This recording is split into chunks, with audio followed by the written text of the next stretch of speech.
The pounding came at midnight. Bryony Ashford jerked awake in her chair by the dying fire, the book she'd been reading tumbling from her lap to the floor with a thud that seemed impossibly loud in the silent house. For a moment, she sat frozen, heart hammering, convinced she'd dreamed it. Then it came again. 3 sharp blows against the front door, hard enough to rattle the hinges. No one knocked at midnight. Not in their modest neighborhood on the unfashionable edge of London. Not at a house where the only occupants were a sleeping mother, a brother who hadn't come home in 3 days, and a 22-year-old woman who should have been in bed hours ago. Bryony rose slowly, her bare feet cold against the wooden floor. She pulled her worn shawl tighter around her nightdress and moved toward the window, peering through a gap in the curtains. Rain lashed the street outside, turning the cobblestones into rivers of reflected lamplight. A carriage stood at the curb, black and gleaming, its horses stamping impatiently. The crest on its door was obscured by darkness, but even from here she could see it was expensive, the kind of carriage that never stopped in this part of the city. The pounding came again, more insistent. Her throat went dry. She should wake her mother. She should call for help. She should do anything except what she was doing, which was walking toward the door with trembling hands and reaching for the latch. The door swung open, and the rain-soaked night rushed in. He stood on her doorstep like a figure carved from shadow and fury. Tall, impossibly tall, gaunt with broad shoulders that blocked out what little light came from the street. Water streamed down his dark greatcoat, dripped from the sharp line of his jaw. His hair was black as ink, plastered to his forehead, and his eyes, when they met hers, were the pale gray of winter storms. Those eyes moved over her once, quick and assessing, taking in her nightdress, her bare feet, her unbound hair falling past her shoulders. Something passed across his face. Surprise, perhaps, or something else she couldn't name. Then his gaze hardened to ice. Miss Ashford. His voice was low, clipped, carrying the unmistakable polish of privilege. It wasn't a question. Yes. Her own voice came out smaller than she intended. Who are you? What do you want? He reached into his coat and withdrew something, a folded piece of paper, damp at the edges, the seal broken. He held it up between 2 gloved fingers, and Bryony's blood turned to ice in her veins. She knew that paper, knew the particular shade of cream, the slightly frayed edge where she'd torn it hastily from her writing desk. Knew her own handwriting, visible even in the dim light, looping across the page in the careless script of someone who never expected these words to be read by anyone except their intended recipient. "Is this," he said, each word precise as a blade, "yours?" Bryony couldn't speak, couldn't breathe. The letter she'd written 5 days ago, late at night, full of frustration and fury and things she should never have committed to paper. The letter she'd sent to her cousin Adelaide, except Adelaide lived at 14 Wren Lane, and the Duke of Ashworth's London residence was 14 Wrenbury Lane. 1 street, 1 missing syllable, 1 catastrophic mistake. She stepped backward involuntarily. "I can explain." "Can you?" He advanced across the threshold, and she retreated further, too stunned to protest the impropriety of a strange man entering her home uninvited at midnight. He closed the door behind him with a soft click that sounded like a trap springing shut. "Then please, Miss Ashford, explain to me why I received a letter addressed to someone named Adelaide, containing a rather detailed account of my personal failings." Her back hit the wall of the narrow entryway. He stopped 2 feet away, close enough that she could smell rain and cedar and something darker beneath, close enough to see the muscle jumping in his jaw. "You wrote," he continued, reaching into his coat again and withdrawing more pages. Her pages, for her words, that the Duke of Ashworth is, and I quote, a man of staggering arrogance who treats those beneath his station as furniture to be moved or discarded at will. Her stomach plummeted. You wrote that I am rumored to have such a temper that servants flee my household within months. He flipped to another page. That my father died of a broken heart because I was too cold to give him comfort in his final days. I didn't mean that I am, he cut her off, his voice dropping to something almost soft, almost dangerous. The worst kind of aristocrat. Titled, wealthy, utterly devoid of human feeling. Silence fell between them, broken only by the rain hammering against the windows and the frantic pounding of Bryony's heart.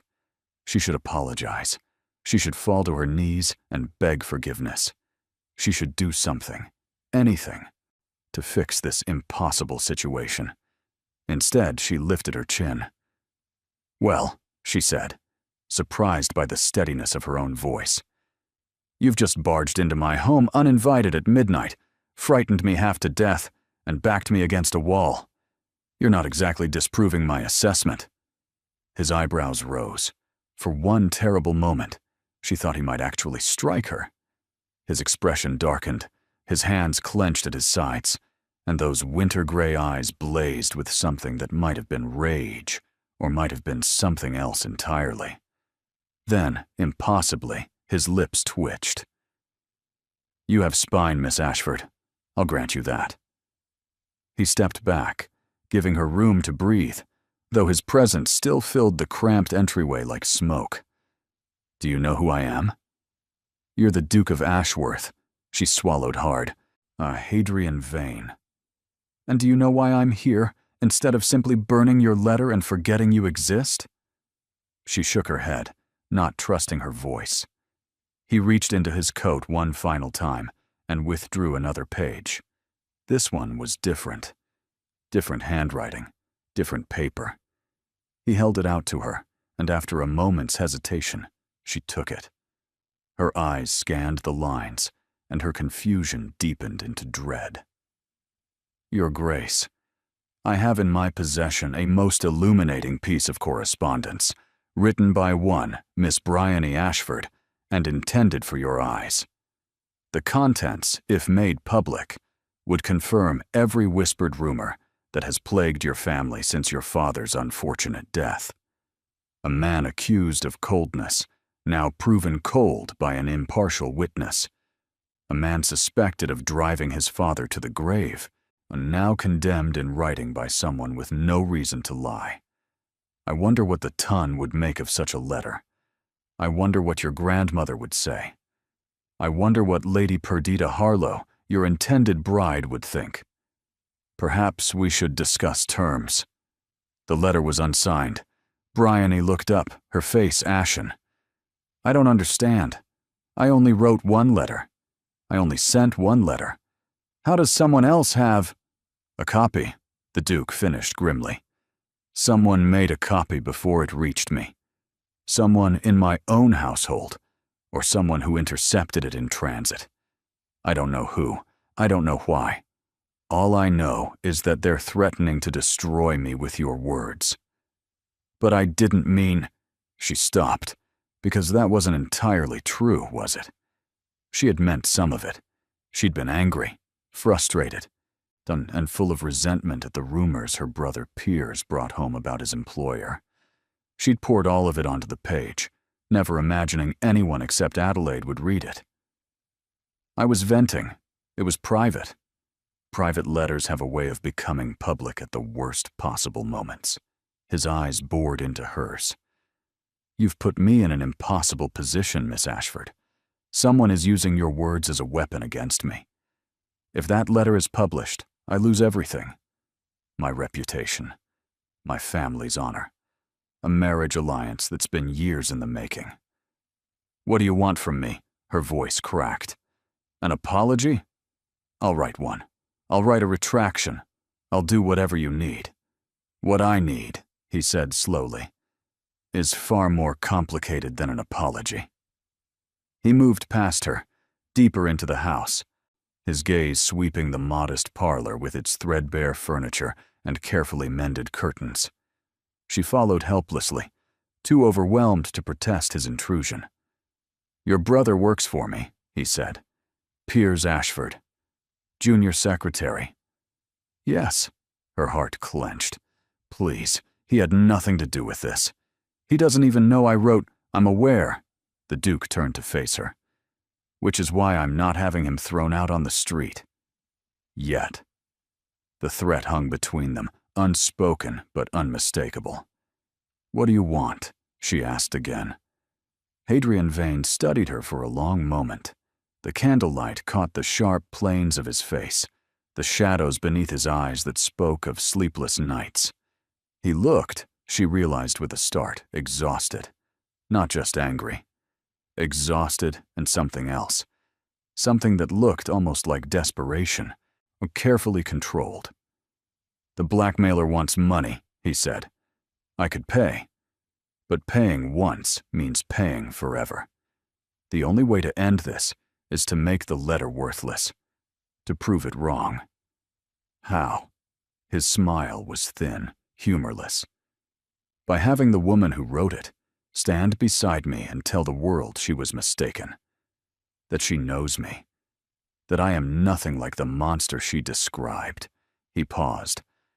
"By having you, Miss Ashford, publicly declare that you admire me." The absurdity of it struck her like a physical blow. "You want me to lie?" "I want you to correct an error. You formed opinions based on rumors and gossip. You'll now form new opinions based on direct experience." He tilted his head. "Unless, of course, you'd prefer I pursue other remedies. Your brother's position. Your family's already precarious finances. I'm sure I could find ways to make my displeasure felt."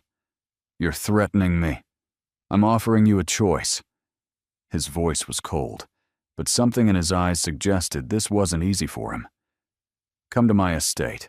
Spend the season as a guest. Be seen with me at public events. Tell anyone who asks that you wrote that letter before you knew me, and now you know better." "And in exchange?" "Your brother's debts." He saw her flinch and nodded. "Yes, I know about those. Cleared completely. Your family's rent paid through the end of the year. And when this is over, letters of reference that will open any door you choose." Bryony's mind raced. It was madness. Impossible. She couldn't simply leave her mother, abandon her life, and pretend to admire a man she'd never met. But Piers's debts were crushing them. The rent was 3 months overdue. Her mother's health was failing, and there was no money for medicine, let alone doctors. And this man, this Duke, held her brother's future in his hands. How long, she heard herself ask. Through the end of the season, perhaps 3 months. And if I refuse? His expression didn't change. Then I'll find the blackmailer eventually. But your brother will be dismissed tomorrow. Your family's creditors will be informed that no one is coming to settle their accounts. And the letter will still exist, still be published, and you will be named as its author. He stepped closer. You will be known as the woman who slandered a duke. How do you imagine your prospects will fare then? There was no choice. They both knew it. Bryony thought of her mother sleeping upstairs, of Piers and his foolish debts, of the dreams she'd poured into that letter. Dreams of escape, of something more, of a life beyond careful economy and endless worry. She was about to step into that life, just not the way she'd imagined. 3 conditions, she said. His eyebrow rose. You're negotiating with me. You need me as much as I need your offer. That makes us equals. She was trembling, but she refused to let him see it. First, my mother is told nothing of the blackmail. She believes I've been offered a position as a companion to your sister. A respectable arrangement. Done. What else? Second, when this ends, I walk away clean. No scandal attached to my name. You handle the blackmailer. I don't want to spend the rest of my life looking over my shoulder. Agreed. Third. She met his eyes directly. The moment you decide this isn't working, the moment you find another solution, you tell me immediately. I won't be kept in the dark. I won't be used and discarded like furniture. Something shifted in his expression. The reference to her own words turned back on her. You have my word, he said quietly. The rain had softened to a steady hush against the windows. Somewhere in the house, a clock struck 1. Hadrian Vane extended his hand. Do we have an agreement, Miss Ashford? She looked at his hand, elegant and gloved, belonging to a world she'd only glimpsed from the outside. Then she looked at the letter still clutched in her fingers, the blackmailer's threat. She'd started this with careless words. Now she'd have to finish it. She took his hand. We have an agreement. His grip was firm, warm even through the leather of his glove. Something passed between them in that moment, on something she couldn't name and didn't want to examine. My carriage will return for you at noon tomorrow, he said, releasing her. Pack what you need. Leave a letter for your mother. My secretary will provide the details of your supposed position. He moved toward the door, and she followed, still dazed by how quickly her life had unraveled. But at the threshold, he paused, half-turned. The candlelight caught his profile, sharp and unreadable. Miss Ashford? Yes? In your letter, you wrote that you once saw me at a distance, that you thought I looked. He seemed to struggle with the word. Sad. Her breath caught. She'd forgotten that part, the observation she'd buried among the insults, almost an afterthought. You wrote that you wondered what made a man like me so closed off. His voice was barely above a whisper. You wondered if anyone had ever bothered to ask. She couldn't speak. No one has, he said. Not once. Then he was gone, the door closing softly behind him, leaving her alone in the dark with the rain and the letter and the terrifying, impossible thing she'd just agreed to do. She didn't know yet that the blackmailer was closer than either of them suspected. She didn't know that the Duke of Ashworth was hiding secrets far darker than coldness. And she didn't know that by the time this was over, the letter that had ruined everything would also be the thing that saved them both. Bryony didn't sleep.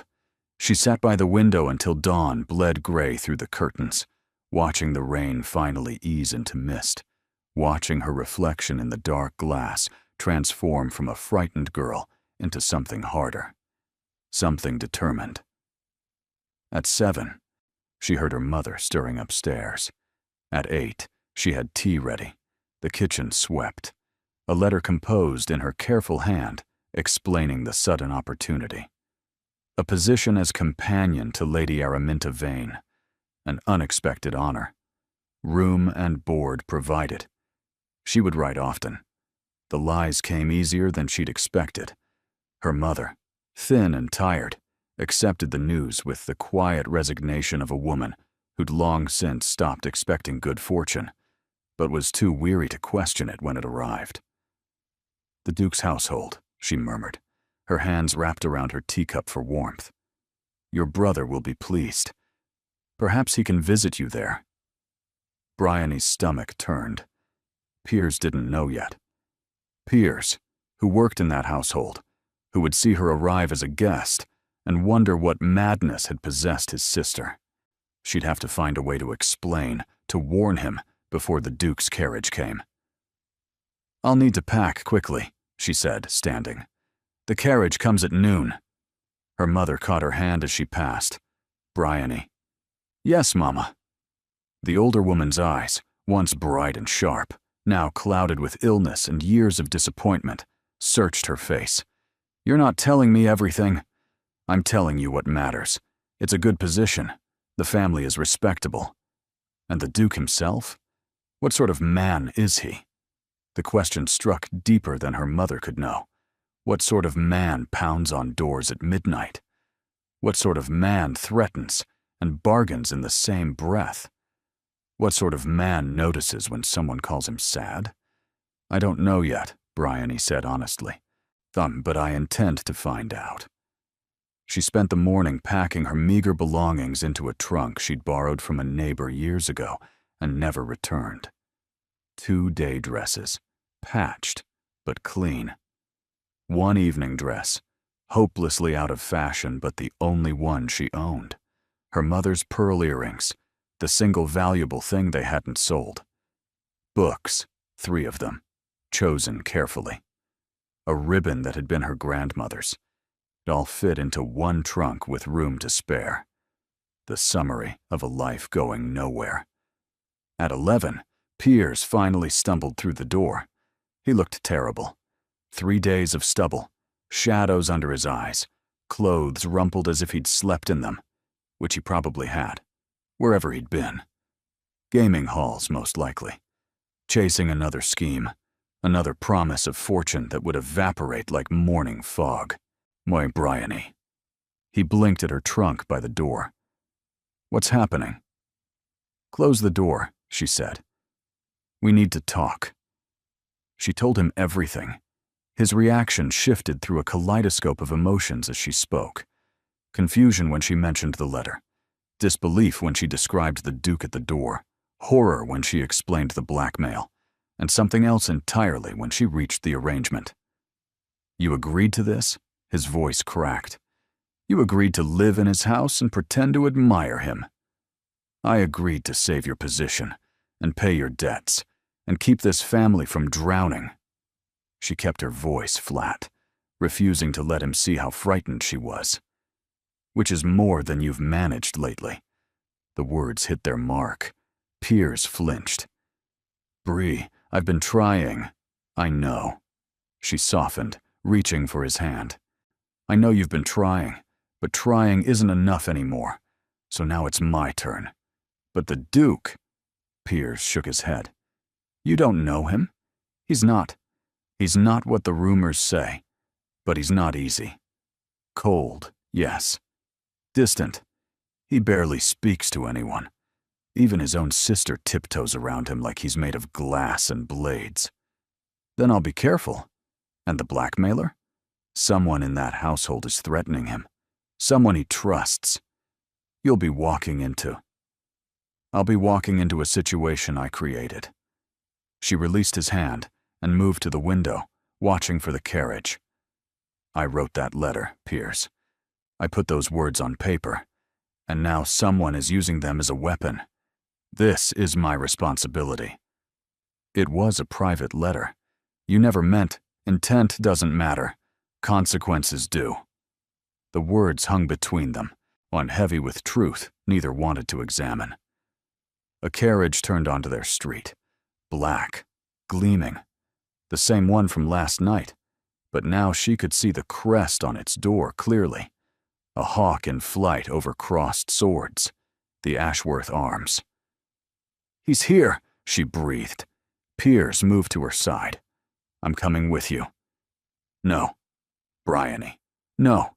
She turned to face him. You stay here. Care for Mama. Do your job, and don't do anything that draws attention. If there's a traitor in that household, the last thing we need is you stumbling into the middle of it. And if something goes wrong, the carriage stopped. A footman descended to open the door. Then I'll handle it. She grabbed her trunk. I've handled everything else. She was at the door before he caught her arm. Bree. His voice wavered, filled with something softer. Guilt, perhaps, or gratitude he didn't know how to express. I'm sorry. For all of it. The debts, the schemes, Don't apologize, she said. Just be better. Then she stepped out into the pale morning light, and the footman was taking her trunk, and she was climbing into the carriage, and the door was closing behind her. She expected to be alone. She wasn't. Lady Araminta Vane sat on the opposite bench, wrapped in a traveling cloak of dove gray, her dark curls bouncing as the carriage lurched into motion. She was perhaps 19, with bright hazel eyes and a smile that seemed too wide for her delicate face. "Finally," she exclaimed, leaning forward with undisguised excitement. "I've been absolutely dying to meet you. Hadrian told me almost nothing, of course, because he's impossible and never explains anything. But I've already decided we're going to be wonderful friends." Bryony stared at her, momentarily speechless. "I'm Minty." The girl extended her hand in a gesture that was charmingly informal. "Well, Araminta officially, but no one calls me that except grandmother when she's cross, which is always. You're Bryony, yes? What a lovely name. Like the flower? Did you know Bryony was used in medieval medicine? Probably poisonous. Most interesting plants are." Bryony shook her offered hand weakly. "Yes, I'm Bryony." "Wonderful. Now tell me everything." Minty settled back against the cushions with the air of someone preparing for a feast. "How did you and Hadrian really meet? He said it was a letter, but that can't possibly be the whole story. My brother hasn't been interested in anything except accounts and estate management for 2 years. The idea of him seeking out a woman because of a letter is frankly astonishing." The carriage rattled over cobblestones, carrying her further from everything she knew. "It's complicated," Bryony managed. "The best things always are." Minty's smile sharpened, revealing unexpected intelligence behind her butterfly manner. "He's been different since he came home last night, you know. I heard him pacing until dawn. And this morning, at breakfast, he actually asked grandmother about the season's social calendar. She nearly fainted." "Your grandmother?" "The Dowager Duchess, Honoria. Terrifying woman, but she means well underneath all the ice." Minty waved a hand. "She's been trying to marry Hadrian off for years. He keeps refusing. Something about not wanting to inflict himself on anyone. He actually said that once. On inflict." Bryony thought of the man who'd stood in her entryway last night. The cold fury, the threats, the quiet confession that no one had ever asked what made him so closed off. "Why doesn't he want to marry?" Minty's expression shifted, the first crack in her effervescent facade. "Because of father. Because of what happened." She paused, seeming to weigh how much to reveal. "Our father died 2 years ago. It was difficult. Hadrian blames himself, though he shouldn't. He was in Scotland when it happened, managing the estates. He didn't make it back in time." "In time for what?" "To say goodbye." Minty's voice dropped. "Father asked for him at the end, called his name. Hadrian didn't come. He'll never forgive himself for that." The carriage turned onto a wider avenue, the houses growing grander with each block. Bryony absorbed this new information, fitting it against what she'd written in her letter. The rumors that the Duke had been cold to his dying father. The whispers that he'd cared more for business than family. She'd been wrong. Completely. Devastatingly wrong. "I shouldn't have told you that," Minty said suddenly. "Hadrian would be furious. I won't say anything. I know." Minty's smile returned, but softer now. "That's why I told you. I've watched you for 5 minutes, and I can already tell you're not like the others." "What others?" "Lady Perdita Harlow and her ilk. The ones who smile at his title and scheme for his ring. You looked at him and saw a person, not a prize. He mentioned that, too. That you called him sad." Heat flooded Bryony's cheeks. "That was in the letter. The private letter." "Yes, well." Minty's eyes sparkled. Private things have a way of becoming important. That's rather the point of this whole adventure, isn't it?" Before Bryony could respond, the carriage slowed. Through the window, she glimpsed iron gates swinging open, a long drive lined with ancient oaks, and beyond them, a house that took her breath away. Ashworth Hall rose from the morning mist like something from a dream. Pale stone walls, endless windows catching the weak sunlight, towers that reached toward the gray sky. It was beautiful and intimidating, and utterly beyond anything she'd imagined. "Welcome to your new home," Minty said. "Try not to let it terrify you." But Bryony wasn't looking at the house. She was looking at the figure standing on the front steps, waiting. Hadrian Vane, Duke of Ashworth, dressed in riding clothes, his dark hair windswept, his gray eyes fixed on the approaching carriage with an intensity that made her pulse stutter. She didn't know yet that he'd been waiting since dawn. She didn't know that he'd read her letter 7 more times in the night, memorizing every word, trying to understand the woman who'd seen through his armor without ever meeting him. And she didn't know that the blackmailer was watching from a window above, already planning their next move. The carriage door opened before the wheels had fully stopped. Bryony descended into gray morning light, her worn boots touching gravel that probably cost more than her entire wardrobe. She felt the weight of the house pressing down on her, the weight of the Duke's gaze, and the weight of every choice that had led her to this moment. Hadrian Vane didn't smile, but something in his expression shifted as he watched her straighten her spine and lift her chin. "Miss Ashford," he offered his hand to help her from the carriage step.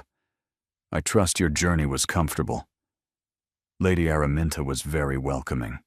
She took his hand briefly, acutely aware of the warmth of his grip, even through their gloves. "She's energetic. That's one word for it." His lips twitched, and Bryony caught a glimpse of something beneath the cold exterior. Dry humor, perhaps, or simply affection for his sister that he didn't know how to express. "Hadrian, don't frighten her before she's even inside." Minty swept past them, already heading for the grand entrance. "I'm having tea sent to the Rose Parlor. Bryony needs to rest before grandmother descends." "Your grandmother is here?" Bryony's voice came out smaller than she intended. "Lady Honoria arrived this morning." Hadrian's expression hardened. "She heard rumors about my midnight excursion. Nothing specific yet, but she has questions. Questions I'll have to answer. Questions we'll answer together." He placed his hand at the small of her back, guiding her toward the steps. The touch was light, impersonal, but she felt it like a brand through the thin fabric of her dress. "Remember, Miss Ashford, you're here as my sister's companion and my guest. We met through your brother's service to my household. Everything else is private." "And the letter?" "Never happened." His voice dropped. "As far as anyone knows. You're simply a respectable young woman of modest means who caught my attention at a social event your brother brought you to. A social event that never occurred. That's the nature of useful fictions." He paused at the threshold, turning to face her. This close, she could see the exhaustion in his eyes, the faint lines of tension around his mouth. He'd slept even less than she had. "You'll need to follow my lead in public. In private, you may speak freely. I find I prefer honesty, even when it's uncomfortable." "Then honestly." She met his gaze directly. "I'm terrified." Something flickered in those gray depths. Surprise, perhaps, or recognition. "Good," he said quietly. "That means you understand the stakes." He led her inside. Ashworth Hall was even more overwhelming within. Soaring ceilings painted with pastoral scenes, marble floors that gleamed like ice, portraits of stern ancestors watching from gilt frames. Bryony tried not to gape like a country visitor at her first ball, but it was impossible. Every surface spoke of wealth beyond her comprehension. "The Rose Parlor is this way." Hadrian steered her down a corridor lined with windows overlooking formal gardens. "Minty will keep you occupied while I deal with grandmother. When she's ready to meet you, I'll send word." "You make it sound like an audience with the Queen." Not entirely inaccurate. They stopped before a door of pale wood, carved with climbing roses. Hadrian's hand fell from her back, and Bryony felt its absence like a chill. "Miss Ashford," she turned. "The letter." He paused, as if weighing words carefully. "You wrote that I seemed sad, that you wondered what made me close off. I remember. Most people see my title, my position, the reputation, deserved or otherwise." His jaw clenched. "You saw something else. Why?" Bryony considered lying, considered deflecting with a joke or a platitude, but he'd asked for honesty. "Because I know what it looks like," she said softly, "when someone builds walls so high that even they forget there's something behind them. I've watched my father do it since his business failed. I've watched my mother do it since she got sick. She stopped, suddenly aware of how much she was revealing. "I've done it myself." He stared at her for a long moment. "Then perhaps," he said, his voice rough, "you're the only person in this house who might actually understand." He walked away before she could respond, his footsteps echoing on the marble floor. Bryony watched him go, her heart doing something complicated in her chest. Then the door behind her opened, and Minty's hand reached out to pull her inside. Was he dreadful? Minty pushed her into a chair by a crackling fire, pressing a teacup into her hands. "He can be dreadful when he's nervous. Gets all stiff and formal. It's unbearable. He was—" Bryony searched for the right word. "Honest. Ugh, even worse." But Minty smiled as she settled into the opposite chair. "Now, tell me about yourself. Real things, not the fiction we're constructing. I want to know who I'm actually befriending." So Bryony told her. She spoke of her father's business collapse, the creditors who'd stripped their comfortable life down to bare bones. She spoke of her mother's declining health and the medicine they couldn't afford, the fear that lived in her chest like a second heartbeat. She spoke of Piers and his schemes, his good intentions that never quite translated into results. She spoke of the dreams she'd written in that letter, the longing for something beyond survival, the wish, foolish and impossible, that someone might see her as more than a problem to be managed. Minty listened without interrupting, her bright eyes growing thoughtful. "And the letter itself," she finally said. "What made you write it?" "Frustration. Anger." Bryony stared into her tea. "Piers comes home with stories about this household, about your brother, mostly. How demanding he is, how cold. I built an image in my head of this cruel, untouchable aristocrat who destroys lives without noticing. And then I saw him, once, at a distance, leaving a charity event in the city. What did you see? A man standing apart from the crowd. The memory was clear, crystalline. Everyone else was laughing, talking, and performing for each other. But he just stood there, looking at nothing, and for a moment his face was open, unguarded. He looked like the loneliest person I'd ever seen." Minty set down her teacup. "That was the anniversary of Father's death," she said quietly. "Hadrian forces himself to attend public events on that day. Some sort of penance, I think. Punishment for not being there when it mattered. That's awful. That's my brother." Minty sighed. "He carries guilt like other men carry swords, refuses to set it down, refuses to let anyone help him bear it. Our father was his hero, the one person who ever made him feel like he was enough, no, not just an heir to be shaped, but a son to be loved. Losing him broke something." "Yes," Minty's voice cracked, and the rumors that followed made it worse. People whispered that Hadrian was relieved, that he'd wanted power, wanted the title, wanted Father out of the way. It was monstrous and false, but he's never defended himself, just retreated further behind those walls you mentioned." The fire crackled. Somewhere in the house, a clock chimed.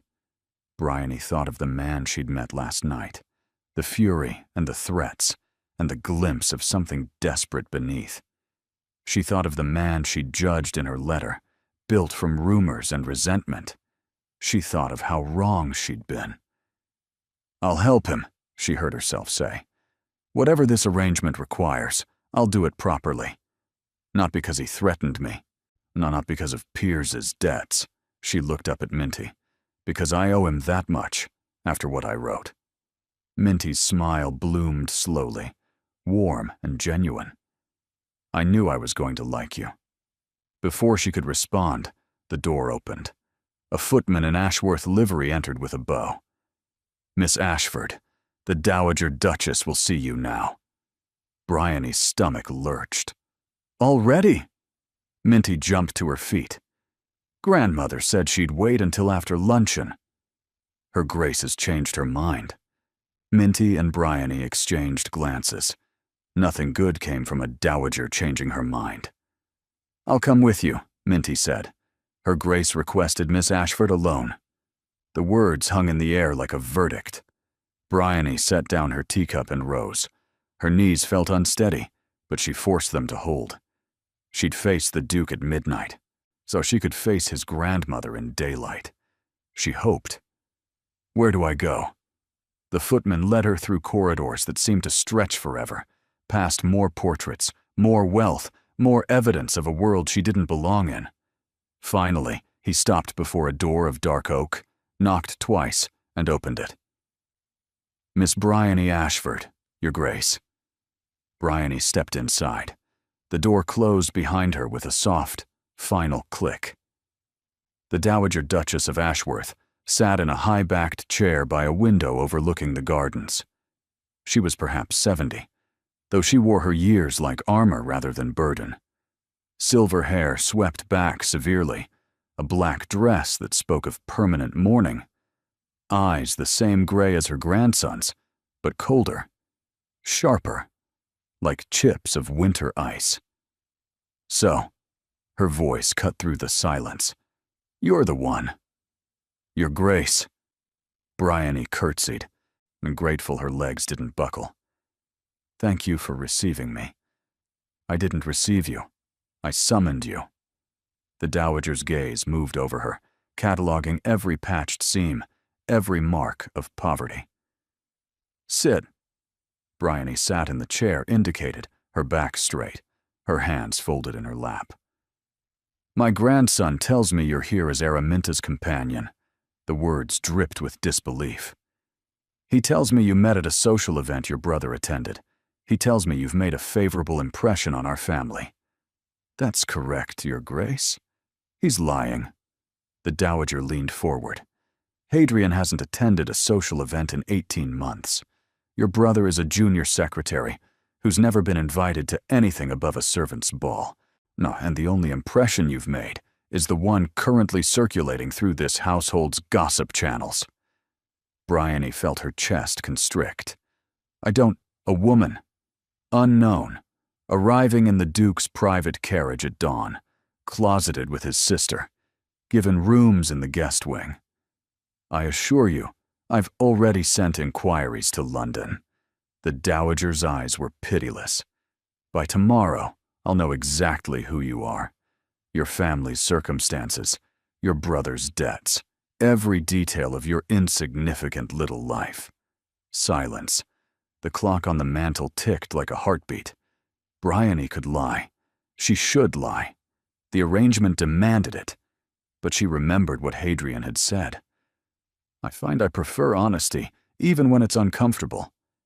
If she was going to survive this household, she needed at least one person she hadn't deceived from the start. Your Grace," she said, her voice steady despite the terror in her chest. "May I speak plainly?" The dowager's eyebrow rose. "Can you?" "Your grandson came to my home last night because of a letter I wrote.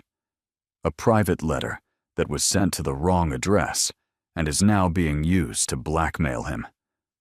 The words came faster, tumbling over each other. "I wrote things about him that were unfair and untrue, based on rumors, based on my own frustration with circumstances that had nothing to do with him. Someone copied that letter and is threatening to publish it unless he pays."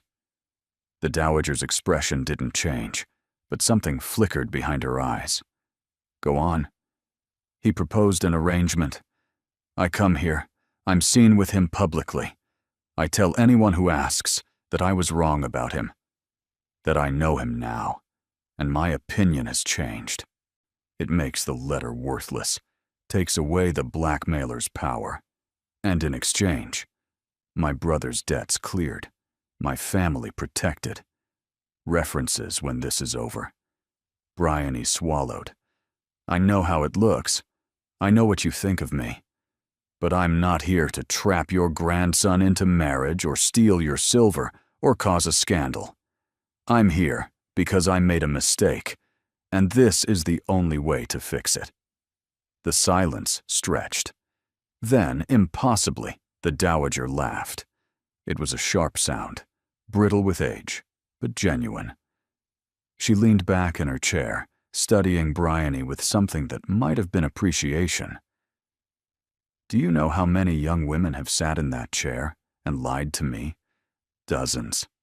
Scores. All of them convinced they were cleverer than an old woman who's been navigating society since before their mothers were born." "I'm not clever," Bryony said. "I'm desperate. There's a difference." "Yes." The Dowager's smile was thin as a blade. "There is." She rose, moving to the window with the careful grace of someone managing aged bones. "My grandson is damaged. You know that already, or you wouldn't have written what you did about seeing him. The sad man standing alone." She paused. His father's death broke something in him. He's been sleepwalking through duty ever since, performing the role of Duke without actually inhabiting it. Minty said something similar. Araminta talks too much. But there was no heat in the words. What she probably didn't tell you is that I've been trying to fix him.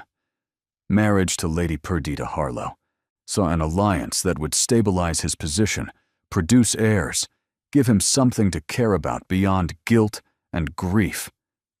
He doesn't want to marry Lady Perdita. He doesn't want to want anything. The Dowager turned. Wanting means hoping. Hoping means risking disappointment. He'd rather be numb. Bryony thought of her father, retreating into silence after his business collapsed. The parallels were striking.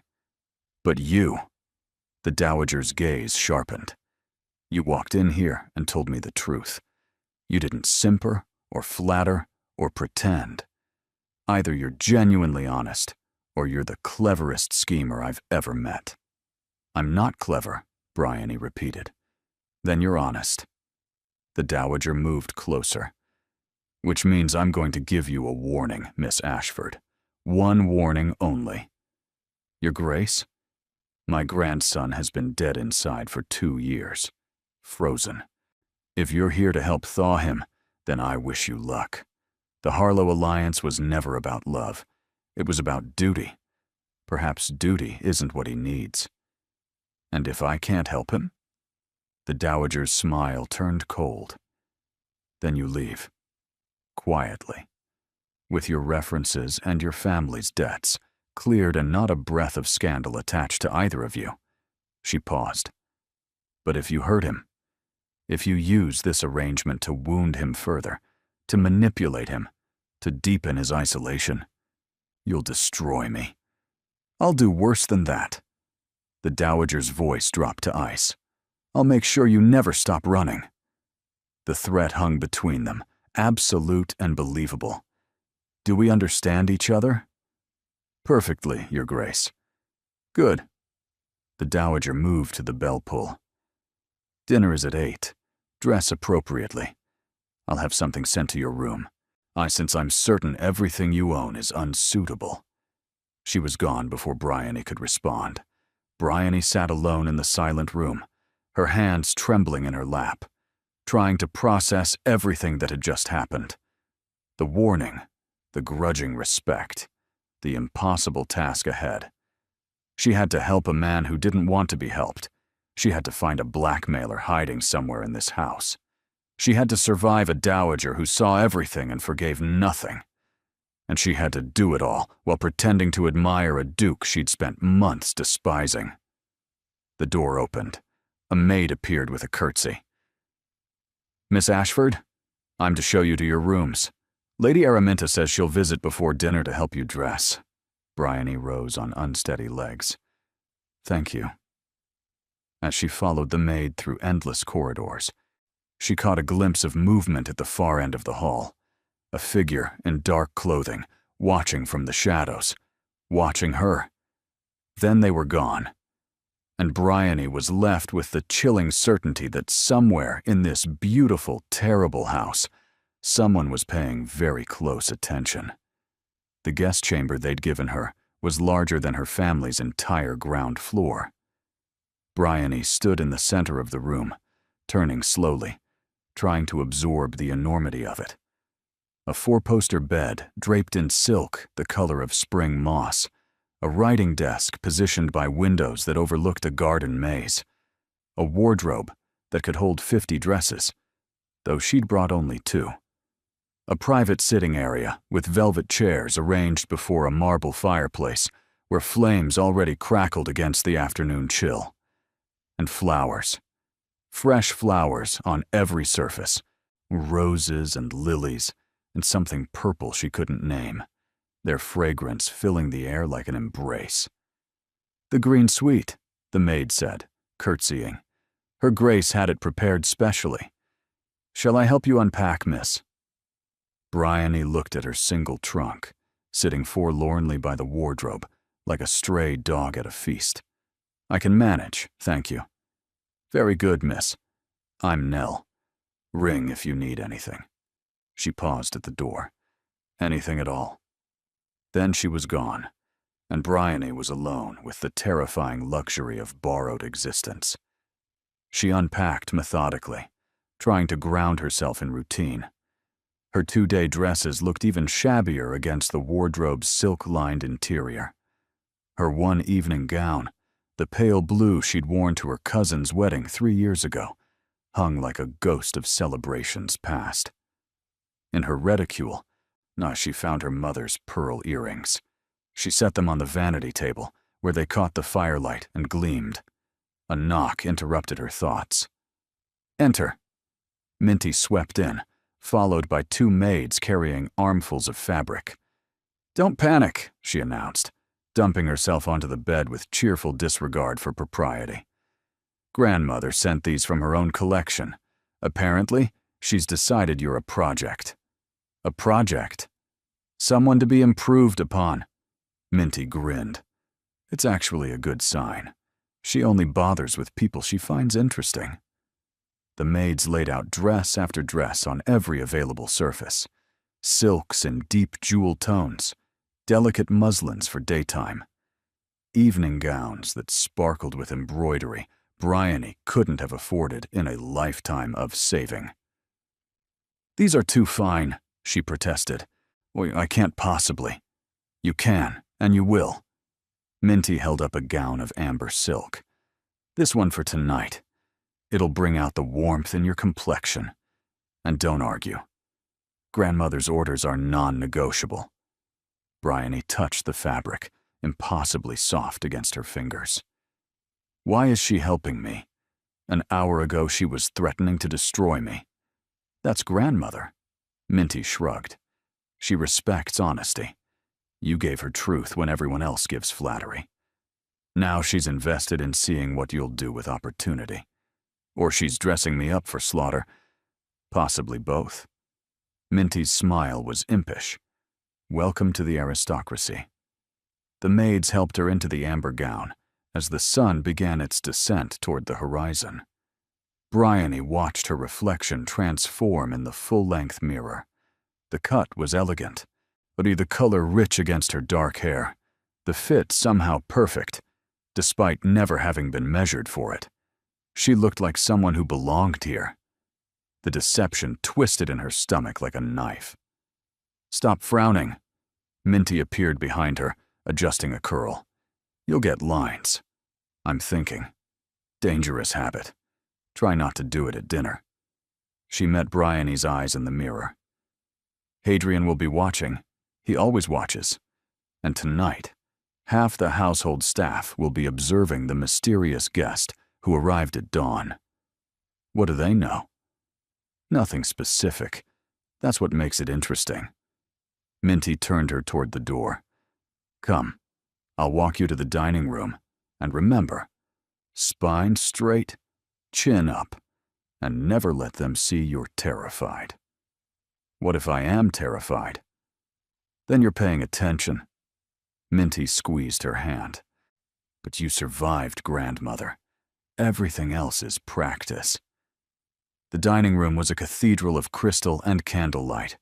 A table that could seat 40 held only 4 place settings, arranged with enough silver to fund a hospital.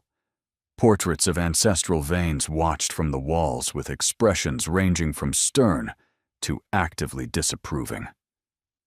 The dowager sat at the head of the table, resplendent in black silk and diamonds. Hadrian stood by the window, his dark evening clothes making him look even more severe than he had that morning. When Bryony entered, his head turned. His gaze swept over her, quick and assessing, and a shadow crossed his features. Surprise. Or hunger. She couldn't tell which, and the uncertainty made her pulse quicken. Miss Ashford. The dowager's voice cut through the tension. How refreshing to see someone arrive on time. Araminta could learn from your example. I was helping her dress, Minty protested, sliding into her seat. You were delaying because you enjoy making entrances. The dowager waved a hand. Sit, Miss Ashford. We have much to discuss. Bryony took the seat indicated, across from Hadrian. He remained standing a moment longer, as if gathering himself. Miss Ashford, he said formally, I trust your rooms are satisfactory? More than satisfactory, Your Grace. Thank you for your generosity. Thank my grandmother. She made the arrangements. I simply ensured our guest wouldn't embarrass us by wearing rags. The dowager sipped her wine. Now, let us establish expectations for tomorrow. The first course arrived, and Bryony learned what real dinner conversation felt like among the aristocracy. It was strategic. Every word weighed, every response measured. The dowager led the discussion like a general planning a campaign, outlining social events, potential allies, and dangerous territory to avoid. Lady Perdita Harlow's name came up 3 times. She'll be at the Marchmont Ball, the dowager said. She's been expecting a formal announcement from Hadrian for months. Your presence will complicate her expectations. I never made promises. Hadrian's voice was flat. You didn't refuse her either. Silence implies consent in these circles. The dowager's gaze shifted to Bryony. Lady Perdita is not a woman who accepts rejection gracefully. She has powerful connections and a vindictive nature. Tread carefully. Is she a suspect? The words escaped before Bryony could stop them. Silence fell over the table. A suspect? The dowager's eyebrow rose. Bryony felt heat climb her cheeks but pressed forward. For the blackmail. Someone copied that letter. Someone in this household, or with access to the Duke's correspondence. Lady Perdita benefits if the scandal destroys his reputation. It would give her leverage. Hadrian set down his fork, his expression unreadable. She's direct, Minty murmured into her wineglass. I told you I liked her. Lady Perdita is ambitious, not criminal, the dowager said slowly. Though your logic isn't without merit. The blackmailer is someone closer. Hadrian's voice was quiet. Someone who knew the letter existed before I did. Someone who watches the household. Bryony remembered the figure in the shadows, the feeling of being observed. Then we're all in danger, she said. Not just your reputation. If there's a traitor in this house, they could use any secret against anyone. The candles flickered in a draft from somewhere unseen. No one had an answer for that. Sleep came reluctantly that night. Bryony lay in the vast bed, silk sheets cool against her skin, listening to the unfamiliar sounds of the house. Creaking floorboards, distant footsteps, the wind sighing through ancient eaves. And once, just before dawn, the soft click of a door somewhere in the corridor. She rose early, dressing herself in one of the simpler gowns Minty had provided, a morning dress of pale lavender that felt like wearing clouds. The house was quiet as she made her way downstairs, following the smell of coffee and fresh bread to a small breakfast room that caught the morning sun. Hadrian was already there.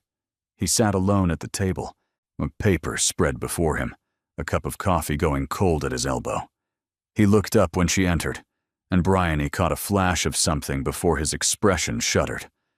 Vulnerability. Raw and unguarded. Then it was gone.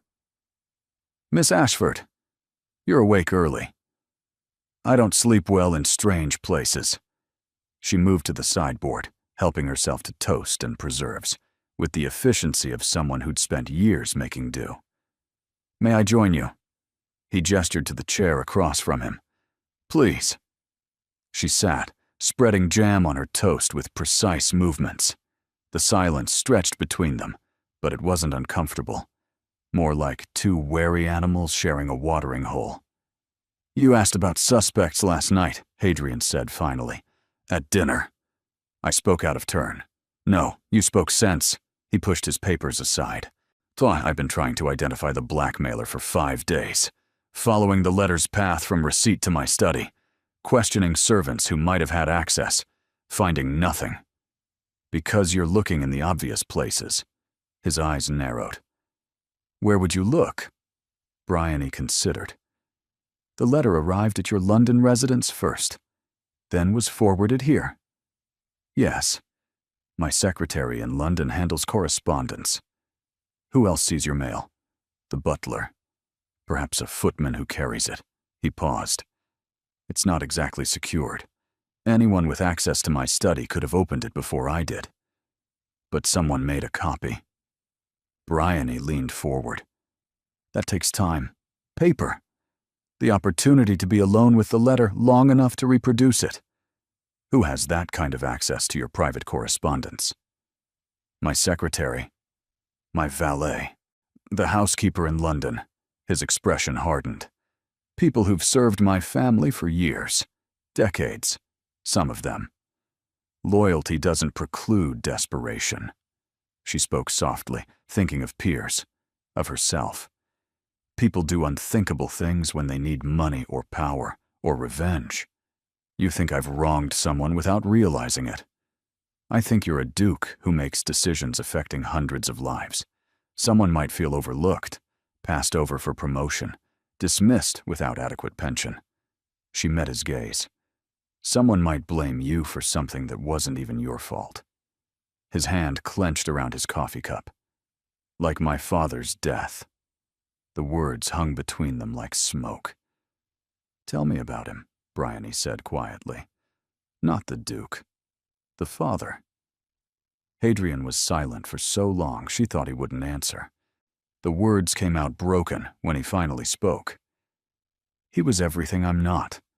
Warm, generous. He knew every servant by name, remembered their children's birthdays, laughed easily. His eyes grew distant. He used to take me riding before dawn when I was young, just the two of us. He said it was when the world was most honest, before people put on their masks. He sounds wonderful. He was.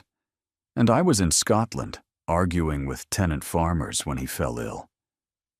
The bitterness in his voice could have cut glass. "My grandmother sent 3 messengers. I didn't receive them in time. By the time I arrived, he'd been dead for 2 days. That wasn't your fault, wasn't it?" He looked at her, and the pain in his eyes stole her breath. "I should have been here. I chose duty over family, and he died alone. He had your grandmother, your sister. He wanted me." The words cracked. "His last words were my name, asking where I was. why I hadn't come. Bryony reached across the table before she could think better of it. Her fingers touched his wrist, light and careful. Grief isn't guilt, she said. You're punishing yourself for something you couldn't control. Someone has to. No. Her grip tightened. No one has to. That's the lie we tell ourselves when we can't bear the alternative, when acceptance feels like betrayal. He stared at her hand on his wrist, at the point where her bare fingers touched his skin. My father lost his business 5 years ago, Bryony continued, her voice soft. A partner embezzled everything. Papa came home and told us we'd have to sell the house, the furniture, most of our possessions.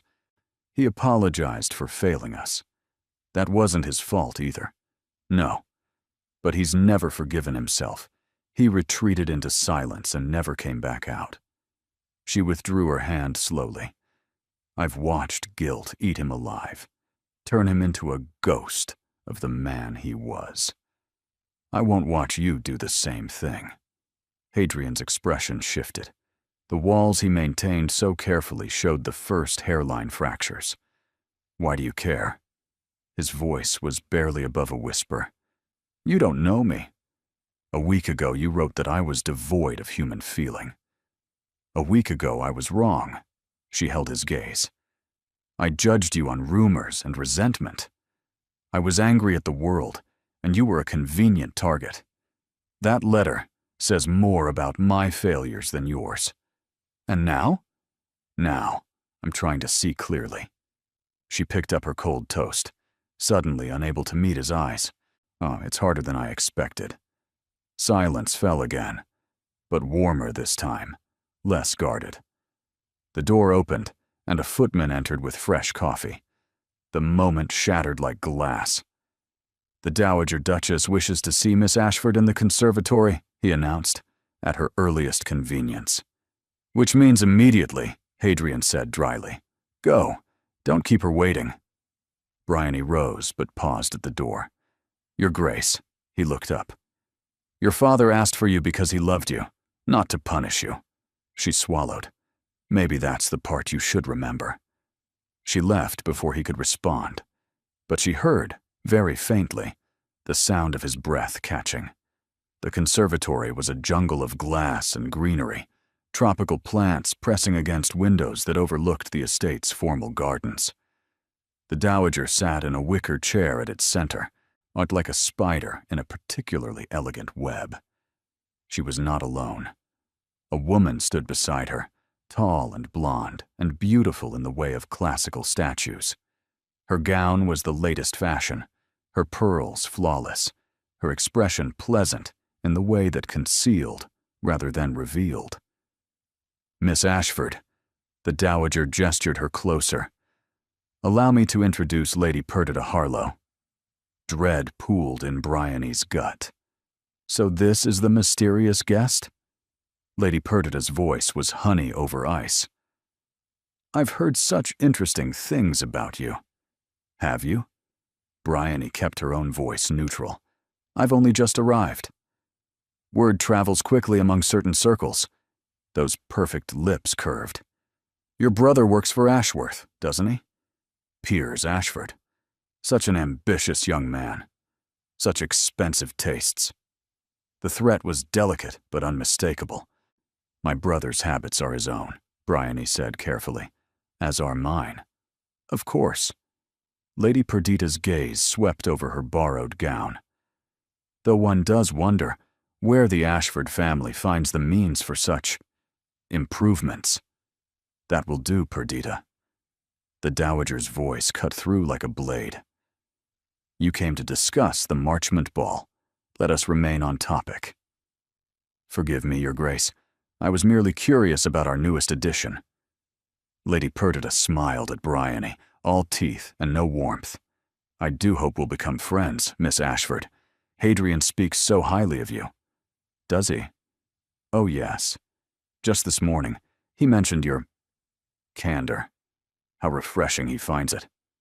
The pause was poisoned.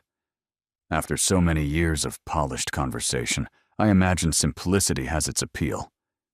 Bryony felt her hands clench behind her back. The insult was artfully veiled, the implication clear. She was simple, common, beneath notice. "I find that honesty requires more courage than polish," she replied evenly. "Anyone can learn to flatter. Speaking truth to power is rather more difficult." Something flickered in Lady Perdita's perfect blue eyes. Recognition, perhaps, or the beginning of genuine dislike. How philosophical. She turned to the dowager. "I should be going. Mother expects me for luncheon. We'll discuss the ball arrangements later?" "Indeed." The dowager inclined her head. "Give my regards to the Countess." Lady Perdita swept out in a rustle of silk and subtle malice. Bryony watched her go, acutely aware that she'd just made an enemy. "Well," the dowager said dryly, "that was bracing. I apologize if I—" "Don't apologize. She deserved it." The old woman's eyes glittered. "Perdita has been circling my grandson like a hawk for 3 seasons. She sees his title, his wealth, his position. She has never once seen him. And you were considering her as a match?" "I was considering stability, alliances, duty." The dowager sighed. "But duty without feeling is a cold bedfellow. I watched my own son learn that lesson too late." "The late Duke?" "Marcus married for love. His wife, Hadrian's mother, was passionate and brilliant, and entirely unsuitable by society's standards. A minor baronet's daughter, with no fortune and radical opinions." A faint smile crossed her face. "I opposed the match viciously. I was wrong. What happened to her?" "Fever. When Araminta was born." The smile faded. "Marcus never recovered. He loved again in his way. But the light had gone out of him. He spent 20 years walking through life instead of living it." Bryony thought of what Hadrian had said, about his father's warmth, his generosity. Had that been performance too? Duty carried out in the shadow of grief? "You think Hadrian is doing the same thing," she said slowly. "Walking through life instead of living it." "I think he's doing worse." The dowager's voice hardened. "He's refusing to walk at all. He's frozen in place, buried in guilt and work, and nothing I do reaches him. Not threats, not ultimatums, not even the prospect of dying without an heir. So you want me to reach him? I want you to try." The old woman leaned forward. "You broke through something at breakfast. Don't look surprised. Servants talk. He hasn't spoken about his father to anyone in 2 years. This morning, he spoke to you." "How do you know that?" "Because when he left the breakfast room, he went to his father's study, the one he's kept locked since the funeral." The dowager's eyes were sharp. "He spent an hour in there, alone. Then he emerged and asked for flowers to be sent to his father's grave." Emotion closed Bryony's throat. "I don't know if I can help him," she admitted. "I don't know if anyone can." "Neither do I." The dowager rose, using her cane with practiced dignity. "But you've already accomplished more in 1 breakfast than I have in 2 years. So I'm going to give you room to work." "What does that mean?" "It means the arrangement continues. It means I'll deflect Perdita and manage society. It means you have access to my grandson in ways no one else does." She paused at the door. "Use it wisely, Miss Ashford. Hearts are delicate things, even frozen ones." She swept out, leaving Bryony alone among the tropical plants, with a task she'd never anticipated. Somewhere in this house, a blackmailer was watching. Somewhere in the ballrooms of London, Lady Perdita was planning.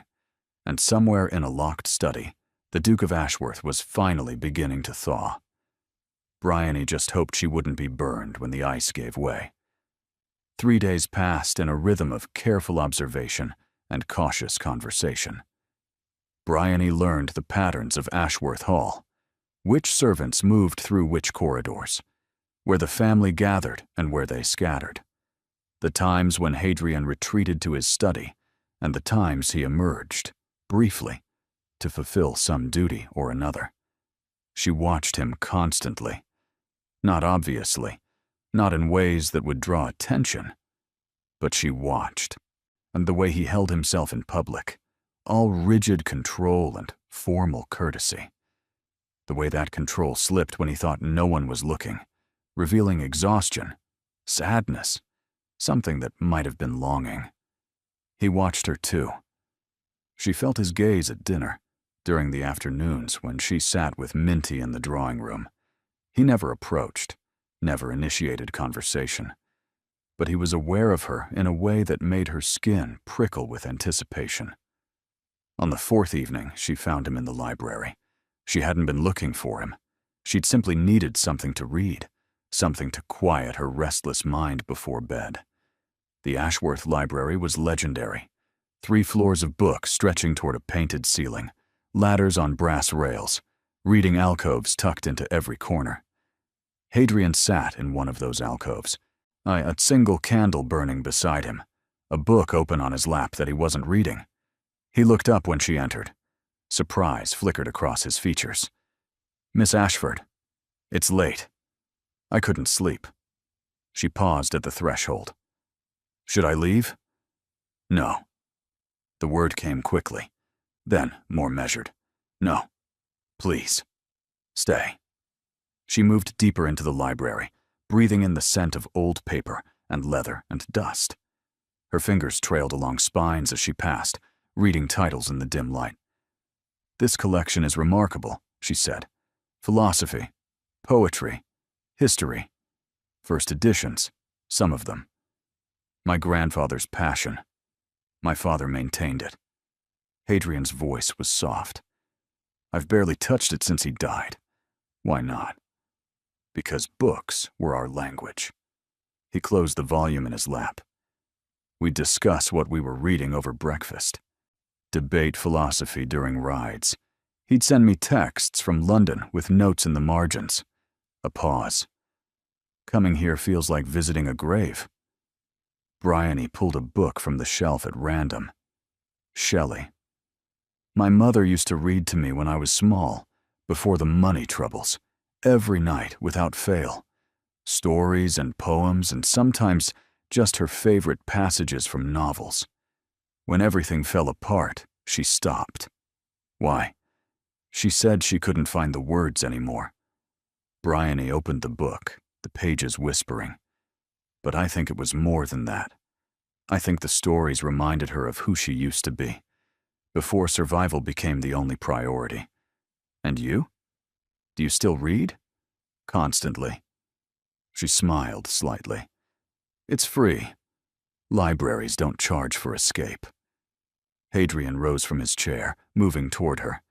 The candlelight caught the planes of his face, all sharp angles and shadows. "You see things clearly," he said. "It's unsettling." "Is that a complaint?" "An observation." He stopped an arm's length away. "You wrote in your letter that I seemed sad, that you wondered what made me so closed off." "I remember." "Since then, you've seen my household, met my grandmother, my sister, been warned about Lady Perdita, observed my habits." His eyes searched her face. "Has your opinion changed?" Bryony considered the question carefully. "I no longer think you're cold." "What do you think?" "I think you're terrified." The words came out gentle, not accusing. "You loved your father completely, and losing him broke something fundamental. Now you're afraid to feel anything that deeply again. Caring means risking loss. So you don't care, so you perform duty instead. It's safer." The silence stretched between them, electric and fragile. "Most people see the title," Hadrian said finally. "The wealth, the power. You see the fear underneath. Most people aren't forced to live in your house under threat of exposure." She met his gaze. "Proximity reveals things distance conceals." "Is that all it is?" "Proximity?" The question held weight she wasn't prepared for. "I don't know," she admitted. A week ago, I despised you based on rumors. Now I'm standing in your library at midnight, trying to understand a man I'm not sure I have the right to understand. And if you did have the right, then I'd ask you something I've been wondering since that first night. Ask. Bryony took a breath. When you read my letter, the part where I called you sad, where I wondered if anyone had ever asked what made you close off, you said no one ever had. Not once. That's correct. But you came to my door at midnight. You could have sent a solicitor, threatened me by letter, dealt with this entire situation without ever seeing my face. She stepped closer. Why did you come yourself? His jaw tightened. For a moment she thought he would retreat, rebuild the walls, deflect with coldness. Instead, he answered, because you saw me. 3 words, simple, devastating. Everyone looks at me, he continued, his voice rough. They see the Duke of Ashworth. They see money, influence, an eligible match. They see what they want to see. But you, he shook his head. You saw a man standing alone at a charity event. You saw someone sad. You wondered what made him that way. I was watching from across the street. We never even spoke. It doesn't matter. You saw past the title to the person beneath, and then you wrote about it to someone else, which means it was genuine, not performance, not flattery. His eyes held hers with an intensity that made her forget to breathe. You were the first person in years to see me as human, and you didn't even like what you saw. I didn't know what I saw, she corrected softly. I saw pain. I assumed cruelty. Most do. I was wrong. Were you? A bitter smile crossed his face. I've spent 2 years pushing everyone away. My sister, my grandmother, every woman who's shown interest. I've been cruel in my isolation, even if I didn't intend it. There's a difference between cruelty and protection. Bryony's hand rose almost of its own accord, then stopped, hovering near his chest. You built walls to survive. That doesn't make you a monster. What does it make me? Human. Her hand finally touched his chest, feeling the steady pound of his heart beneath the fine fabric of his shirt. Wounded. Possibly salvageable. His hand came up to cover hers, pressing it closer. My grandmother thinks you can reach me. His voice was barely audible.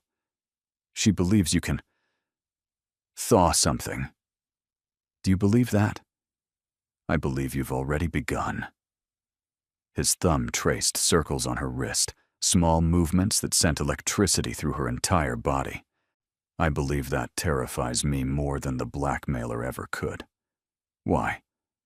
Because the blackmailer can only destroy my reputation. His eyes burned into hers. You could destroy something far more vulnerable. They stood there, frozen in the candlelight, her hand against his heart, his hand holding hers in place. The library surrounded them like a sanctuary, silent and sacred. I won't hurt you, Bryony whispered. I know you have no reason to believe that. I know trust is earned, not promised. But I'm telling you anyway. Whatever this arrangement becomes, whatever happens when the blackmailer is caught, I won't use what I've learned against you. You barely know me. I know enough. She stepped back, breaking the contact reluctantly. I know you visit your father's grave when you think no one notices. And I know you keep his study locked because entering it feels like losing him again. I know you read the same passage of the same book every night, the one with his notes in the margins. His expression shifted. How did you know about the margins? Because I saw the book. She gestured to the volume he'd been not reading when she entered. It's the same one every night. You sit there, holding it like a talisman. Hadrian looked down at the book, then back at her. It was his favorite, he said quietly. Meditations by Marcus Aurelius. He used to say it taught him how to carry duty without losing his soul. And does it work? For you? I don't know. His voice cracked. Some nights I read his notes, and I can almost hear his voice. Other nights, the words are just ink, come meaningless. Bryony moved to the shelf where Aurelius lived among the other philosophers. She pulled down a companion volume, running her fingers along the spine. May I borrow this? Why? Because if I'm going to understand you, I should understand what shaped you. She held the book against her chest. Books are your language. You said so yourself. Maybe that's how we learn to talk. Something shifted in his expression, the walls cracking further. Tomorrow, he said, after breakfast. Meet me in my father's study. The locked one? Yes. He swallowed visibly. I haven't opened it for anyone. But you're right about proximity. Perhaps it's time I stopped hiding from what's inside. Bryony nodded, clutching the book like a promise. Tomorrow, then. She turned to leave, but his voice stopped her at the door. Miss Ashford. Yes? Bryony. Her name on his lips was a revelation. You asked why I came to your door myself. The truth is, I don't entirely know. I was angry. I was threatened. I wanted to confront the person who'd seen me so clearly and still judged me harshly. And now? His smile was small, almost painful. Now, I'm grateful you misspelled my address. Whatever happens next, I'm grateful. She left him there in the candlelight, the book pressed against her heart, the echo of her name in his voice following her through the dark corridors. Tomorrow, he would open his father's study. Tomorrow, she would step into his most private grief. And somewhere in the house, the blackmailer was watching, waiting, planning their next move. But Bryony couldn't think about that now. She could only think about the way Hadrian had said her name. Like it mattered. Like she mattered. Like everything was about to change. The morning after the library, Hadrian kept his promise. Bryony found him waiting outside a door at the end of the east corridor, a key turning over and over in his fingers. He looked as though he hadn't slept, shadows bruising the skin beneath his eyes, his jaw tight with tension. You came, he said. You invited me. He nodded once, then fitted the key into the lock. The mechanism turned with a soft click that seemed to echo through the entire house. The study beyond was frozen in time. Dust motes swirled in the pale light filtering through heavy curtains. A desk dominated the center of the room, papers still scattered across its surface, as if their owner had merely stepped out for a moment. Books lined the walls. A pipe sat in a stand beside a leather chair, the cold ashes still visible in its bowl. Hadrian stepped inside and stopped, his shoulders rigid. I haven't been in here since the funeral, he said quietly. I kept meaning to sort his papers, deal with his correspondence. But every time I reached the door, you couldn't. I couldn't. He moved to the desk, touching the papers with careful fingers. He was writing a letter when he fell ill. To me. He never finished it. Bryony joined him, looking down at the familiar handwriting. The ink had faded slightly, but the words were legible. My dearest son, there is something I must tell you. Something I should have said years ago, but never found the courage. You carry yourself as though duty is a burden to be endured, rather than a path to be walked with purpose. I fear I taught you that. I fear my own grief after your mother's death showed you that love leads only to loss, and loss to emptiness. But I was wrong, Hadrian. Love is not the wound. Love is what makes the wound worth bearing. Your mother gave me you and your sister. She gave me 20 years of joy that no amount of grief can erase. If I could choose again, knowing how it would end, I would choose her every time. I want you to know the letter stopped there. Unfinished. The pen had left a small ink stain where it had rested. He wanted me to love, Hadrian said, his voice cracking. He saw what I was becoming, and he tried to stop it. But he died before he could finish, before I could read it. You're reading it now. 2 years too late. Bryony touched his arm gently. Maybe not.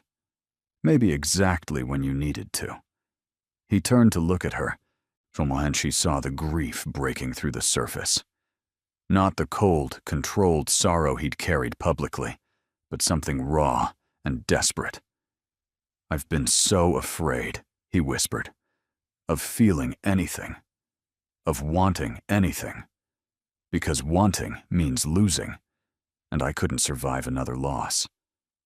You've survived this long, have I? His laugh was bitter. I've existed, performed my duties, pushed away everyone who tried to reach me. That's not surviving. That's hiding. Then stop hiding. She took his hand, holding it firmly. Your father wrote that love is worth the wound. Maybe it's time to test that. They stood there in the dust and silence, holding hands over his father's unfinished words. Something shifted between them, a door opening that could never be closed again. Then the clock in the hallway chimed, and the spell fractured. So, the Marchment Ball is tonight, Hadrian said, not releasing her hand.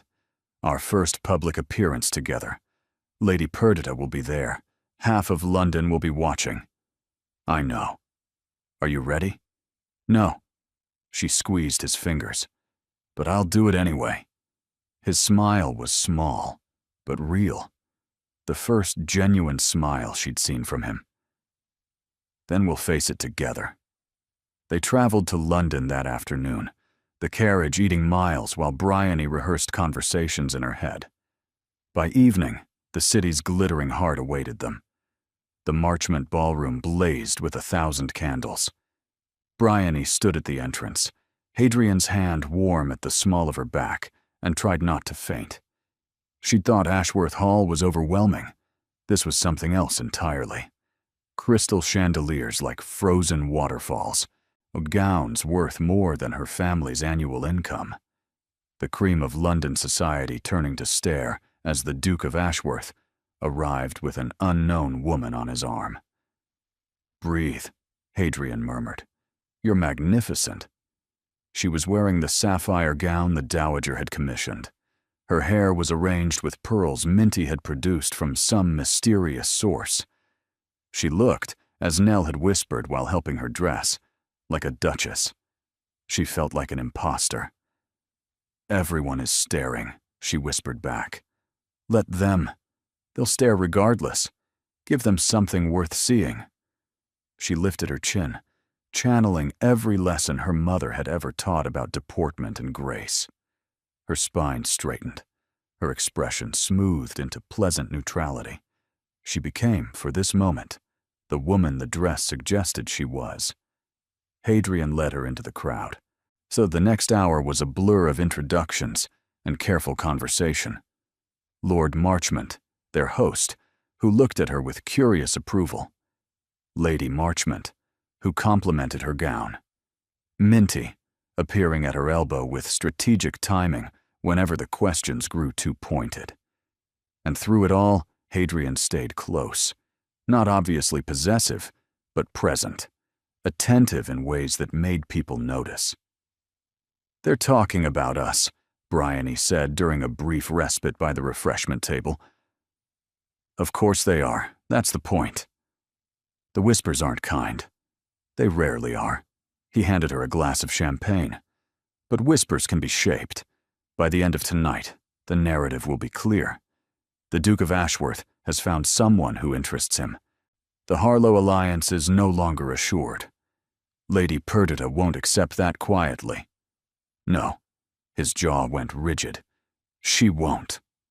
As if summoned by her name, Lady Perdita materialized from the crowd. She wore white silk and diamonds, looking every inch the perfect aristocratic bride.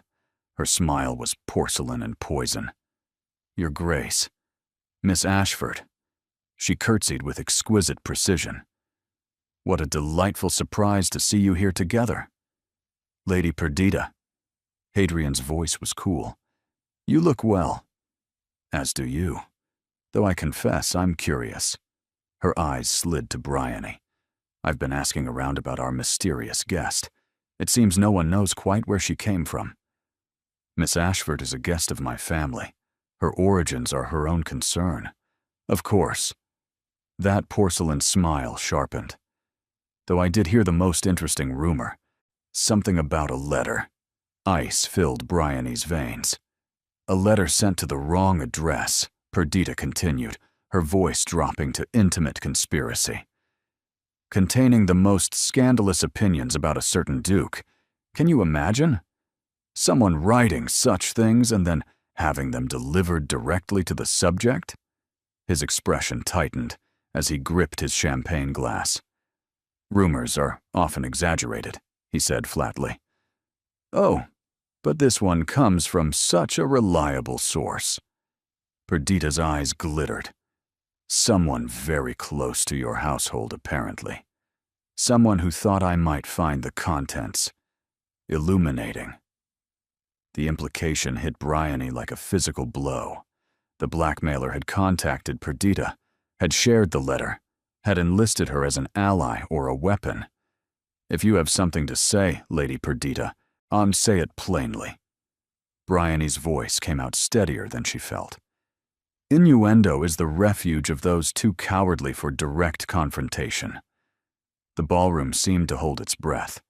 Perdita's smile froze, then reformed into something harder. "Very well. Plainly, then." She stepped closer, lowering her voice so only they could hear. "I know everything, Miss Ashford. The letter, the blackmail, the charming little arrangement you've made with His Grace. And I have copies of correspondence that will make both of you social pariahs if they're published." "You're the blackmailer," Bryony breathed. "Don't be ridiculous. I'm merely a concerned friend who was approached by someone wishing to expose the truth." Perdita's eyes held triumph, but I could be persuaded to help suppress that truth. For the right consideration. "What do you want?" Hadrian's voice was deadly quiet. "What I've always wanted. The announcement we discussed before your father's death." Her smile returned, sweet as arsenic. "Marry me by the end of the season, Your Grace, and all these unpleasant documents disappear. Refuse, and Miss Ashford's letter will be in every gossip column by morning." The music swelled around them, couples spinning past in oblivious joy. "You have until midnight to decide," Perdita added. "Enjoy the ball." She swept away, leaving devastation in her wake. Bryony's knees threatened to buckle. The champagne glass shook in her hand. "She's working with the blackmailer," she whispered. "She's using my letter to force you into marriage." "I know. If you don't agree, I'll be ruined. My family will be ruined. Everything." "I know." Hadrian's hand found hers, gripping tightly. "But I'm not marrying Perdita Harlow. Not for this. Not for anything. You can't sacrifice your reputation for me." "It's not a sacrifice." His eyes met hers, blazing with something that stole her breath. "It's a choice. The first real choice I've made in 2 years. Hadrian, dance with me." He pulled her toward the floor, where couples were gathering for a waltz. "We have until midnight. I refuse to spend it cowering." The music began, and he swept her into his arms. They moved together through the candlelight, surrounded by enemies, balanced on the edge of destruction. And somehow, impossibly, Bryony felt safe. They danced until they couldn't breathe. 3 waltzes, 2 country dances. A reel that left them both laughing despite everything, drawing curious glances from those who expected scandal and found joy instead. But midnight approached like a blade. At 11:30, Hadrian drew her onto a balcony overlooking the Marchmont Gardens. The night air was cool against her flushed skin, the distant music muffled through closed doors. "We need to talk about what happens next," he said. "You can't marry her." "I won't marry her," his voice was firm. "But I also won't let her destroy you. There must be another way." "What way?" "She has the letter. She has copies. She has whatever documentation the blackmailer provided. Bryony gripped the balcony rail. The moment that letter becomes public, I'm finished. My family is finished. Everything we've tried to build here collapses. Then we find the blackmailer first. It exposed them before they can expose us. In 30 minutes, his expression hardened. No, but Perdita doesn't control the original documents. Someone else does. Someone who approached her as an ally. Which means the blackmailer is still in your household. Or was. Hadrian turned to face her. Someone who had access to my correspondence. Someone who might have grievance against me. Someone who would benefit from my downfall. Bryony's mind raced through everyone she'd met at Ashworth Hall. The servants who'd been welcoming. The staff who seemed loyal. Minty and the Dowager, both with their own agendas, but neither with reason to destroy him. Then another thought struck her. My brother. Hadrian's expression flickered. Piers? He has access to your London residence. He handles correspondence. He has debts, massive debts, that someone could exploit. Her voice broke. What if the blackmailer approached him first? What if he's the one who made the copy? You think your own brother would betray you? I think desperation makes people do terrible things. Tears burned her eyes. I think someone might have offered him money, or threatened him, or convinced him it would never be traced back.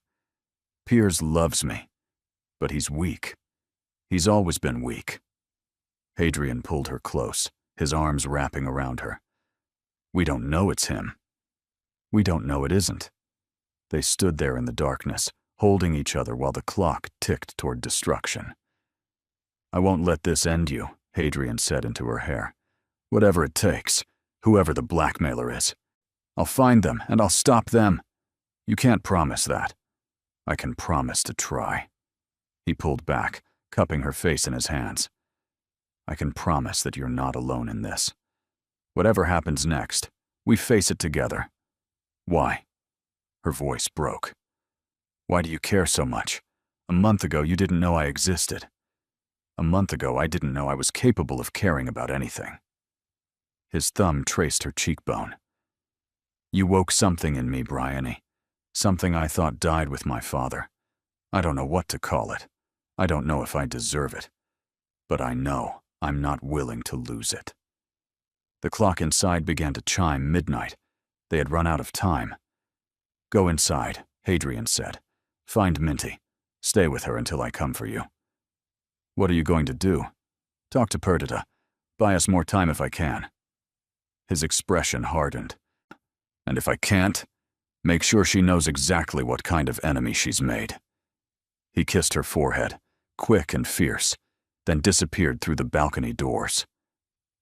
Bryony stood alone in the darkness, the final chime fading into silence. She should go inside. She should find Minty. She should wait, as he'd asked. Instead, she made a different choice. If Piers was involved in this, she needed to know. She needed to face him. She needed to understand how her own brother could have helped destroy her. She slipped through the gardens, found a side entrance, and hailed a passing carriage. Ashworth House, she told the driver. London residence, as fast as you can. The carriage lurched into motion. Behind her, the Marchmont ball continued, glittering and oblivious. Ahead of her, answers waited, and none of them would be easy. Ashworth House in London was dark when she arrived. Only a few windows showed light on the upper floors, where servants might still be awake. The rest of the townhouse slumbered, unaware of the storm about to break. Bryony paid the driver and climbed the steps. Her borrowed gown was wildly inappropriate for the hour, but she didn't care. She rang the bell and waited. The butler who answered looked at her with barely concealed shock. Miss Ashford, it's nearly 1 o'clock. I need to see my brother, immediately. Mr. Ashford isn't here, miss. He left earlier this evening and hasn't returned. Her heart sank. Where did he go? I couldn't say, miss. He seemed agitated. took some papers from His Grace's study and—" The butler stopped, realizing what he'd revealed. "Papers from the Duke's study." Bryony's voice was flat. "What kind of papers?" "I'm sure I don't know. Perhaps you should come inside, miss. It's cold and—" "Tell me what you do know." She stepped past him into the entrance hall. "Everything. Now." The butler, a man named Harwick, who'd served the Vane family for 30 years, looked at her with something approaching respect. "Mr. Ashford has been meeting with someone, a woman. She's visited several times over the past few weeks, always when His Grace was away." "What woman?" "I never saw her face clearly. She wore a veil, but her carriage bore the Harlow crest." "Lady Perdita." "Of course." "And tonight?" "What happened tonight?" Mr. Ashford received a message. He read it, turned pale as death, and rushed to the study. He took several documents and left in a hired carriage. Harwick paused. "He looked frightened, miss." "Truly frightened." Bryony's mind raced. Piers had been working with Perdita, but something had changed tonight. Something had scared him badly enough to flee with whatever evidence he held. Where would he go? If he was frightened, if he was running, where would he run? "I couldn't say, miss." But she could. She knew her brother, knew his habits, his escapes. When Piers was scared, he ran to familiar ground. When he needed to hide, he went where no one would think to look for a gentleman's secretary. Their childhood home. The house their father had lost, now owned by strangers, but with a garden shed that Piers had claimed as his kingdom when they were young. He'd hidden there during their father's worst rages. He'd hidden there when the creditors came. He would hide there now. Bryony turned for the door. "Miss Ashford!" Please." Harwick reached for her arm. "Let me call a carriage. His Grace would want—" "His Grace can't know where I've gone. Not yet." She looked at the butler steadily. "When he comes looking, tell him I'm safe. Tell him I've gone to find answers. But don't tell him where." "Miss, please, Harwick," her voice cracked. "My brother is many things, but he's still my brother. Let me try to save him before anyone else finds him." Something in the old butler's expression softened. "There's a carriage in the mews. I'll have it brought around." 20 minutes later, she was moving through the dark streets toward the edge of London. The house she'd grown up in looked smaller than she remembered. It was past 2 when she arrived, the street silent, respectable families sleeping behind drawn curtains. The new owners had maintained the property well, fresh paint on the shutters, the garden trimmed and tidy. But she wasn't here for the house. She moved around the side, through a gate that still squeaked the way it had when she was 12, into the back garden where an old shed crouched beneath an overgrown apple tree. A light flickered through its window. She pushed open the door. Piers sat hunched over a workbench, papers spread before him, a single candle guttering. He looked up when she entered, and his face crumpled. "Bree." His voice was a broken thing. "How did you find me?" "I know you." She closed the door behind her. "I've always known you. I'm sorry." Tears streaked his cheeks. "I'm so sorry. I didn't mean for any of this to happen. She said no one would get hurt. She said—" "Lady Perdita." He flinched as if struck. "She approached me months ago, offered money. So much money, Bree. Enough to clear my debts. Enough to give Mama the medicine she needs. All I had to do was copy some letters, watch the household, report back. You gave her my letter." "I didn't know it was yours." His voice rose, desperate. "I copied everything that came through the study. She wanted intelligence on the Duke, anything that might give her leverage. When your letter arrived, I copied it without reading it properly. I didn't realize until later what I'd done." Bryony's chest felt like it was caving in. "You sold me out. For money." "I was trying to save us." He reached for her hands, but she pulled away. "The debts were crushing us. Mama was getting worse. You were working yourself to bone, and I couldn't do anything except fail. Again and again, nothing but failure. And then Perdita offered a solution. A solution that destroyed everything. I didn't know it would go this far. He gestured at the papers before him. When I realized what she was planning, I tried to stop it. I tried to get the copies back, but she had them secured elsewhere. All I could retrieve were these. Bryony looked at the papers. Correspondence, account books, records of transactions. What is this? Proof? Pierce's voice steadied slightly. Proof that Perdita's been embezzling from her family's estates. Proof that she needs this marriage because she's nearly bankrupt. Proof that everything she's built is a house of cards. She stared at him. You stole her secrets. I stole them back, his jaw set. She used me, made me betray my own sister. The least I could do was find something to fight with. The candle flame danced in the darkness. Bryony should hate him. Part of her did. The part that remembered every sacrifice, every penny counted, every dream deferred, because Piers couldn't stop chasing easy solutions. But he was still her brother. Still the boy who'd held her hand when the creditors came. Still the young man who'd tried, in his fumbling way, to protect their family. Does Hadrian know? She asked quietly. No. I've been too ashamed to face him. Piers wiped his eyes. He's a good man, Bree. Better than the rumors say. If I'd known, if I'd understood, you'd have done the same thing. Because you were desperate. Yes. The word was barely a whisper. Yes, I would have. They sat in silence, two siblings surrounded by the wreckage of choices made in fear. "God, we can still fix this," Bryony said finally. "These documents, this proof against Perdita, we can use it. Against a countess's daughter, the Harlows will bury us. Not if we're not alone." She reached for the papers. "Not if we have a duke on our side." The shed door burst open.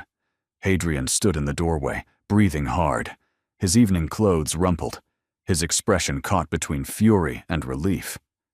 "I thought," he said, the words unpolished, "that we agreed to face things together.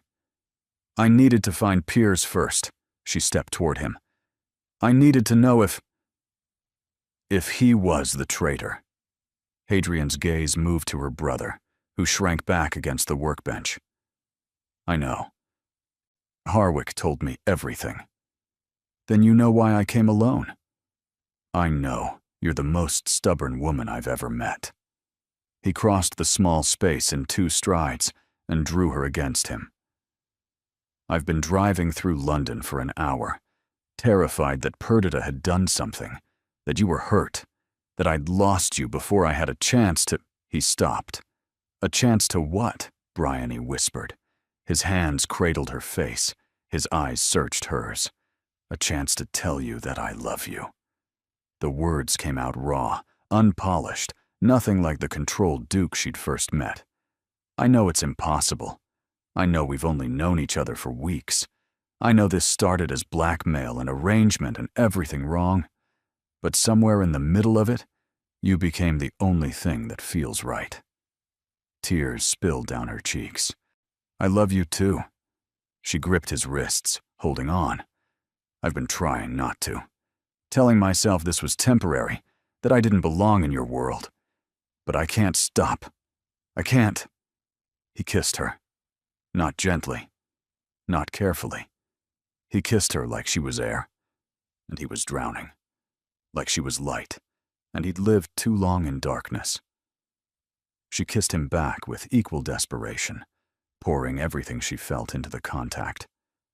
When they finally broke apart, Piers had quietly moved to the far corner of the shed, studying the ceiling with intense interest. "The documents," Bryony said breathlessly. "Piers found proof against Perdita. We can use it." Hadrian looked at her brother. The anger hadn't faded entirely, but something else joined it. Understanding, perhaps. "You betrayed me," he said quietly. Betrayed your sister. Put both our families at risk. I know. Piers met his gaze. And I'll spend the rest of my life trying to make it right. Starting now, Hadrian extended his hand. Give me those documents, and then tell me everything you know about Lady Perdita's operation. Piers handed over the papers. The three of them worked through the remaining hours of darkness, piecing together the full picture of Perdita's schemes. By dawn, they had everything they needed, and Bryony, exhausted but hopeful, finally began to believe they might actually win. Victory, she should have known, never came easily. They returned to Ashworth Hall as the sun rose, armed with documents and plans. The Dowager was waiting, Minty beside her, both wearing expressions of profound relief. You found them, the Dowager said. Both of them. Hadrian guided Bryony inside. It's over, grandmother, or it will be by tonight. They spent the morning preparing. Legal documents were drawn up. Messages were sent to allies in Parliament. The Dowager called in favors from contacts, cultivated over 50 years of social warfare. By afternoon, everything was in place. And then Lady Perdita arrived. She swept into the drawing room unannounced, her beautiful face twisted with fury. You think you've won? She thrust a newspaper at Hadrian. Read the afternoon edition.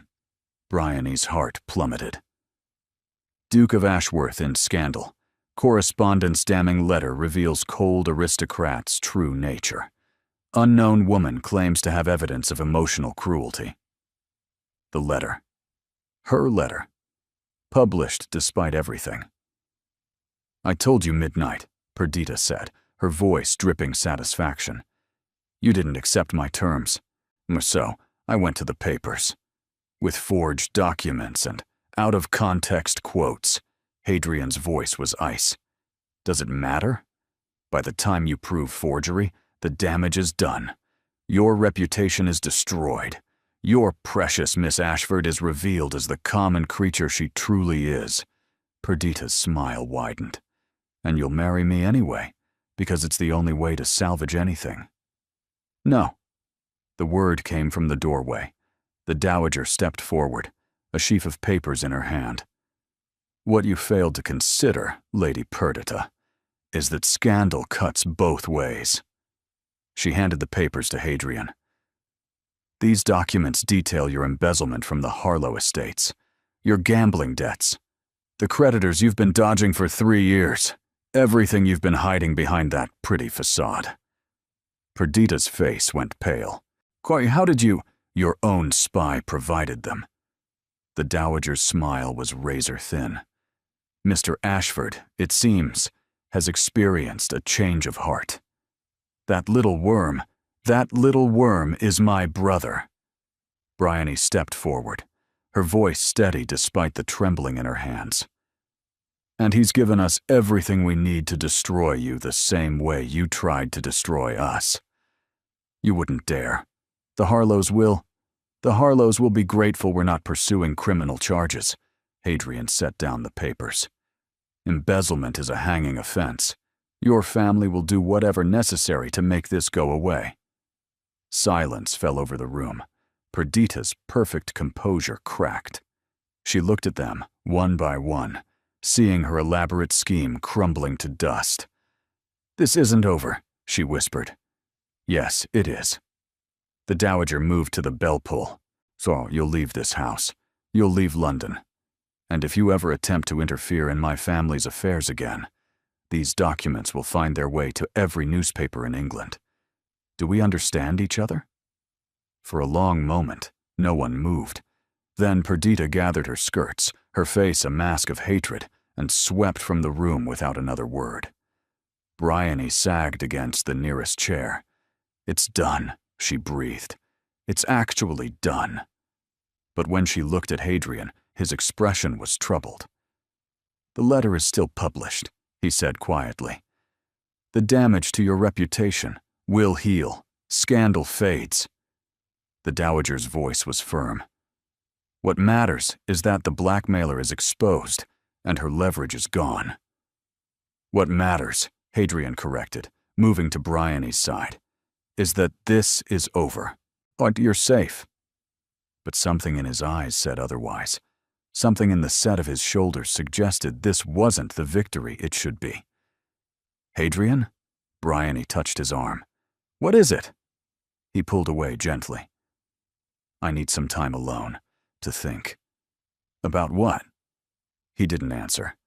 Just walked out of the room, leaving her with the Dowager and Minty, and a creeping dread that something had gone terribly wrong. What just happened? Minty asked. The Dowager sighed. He's realizing what the published letter means. For her. For any future they might have together. But we won. Did we? The old woman's gaze was sad. That letter calls him cold, cruel, emotionally unavailable.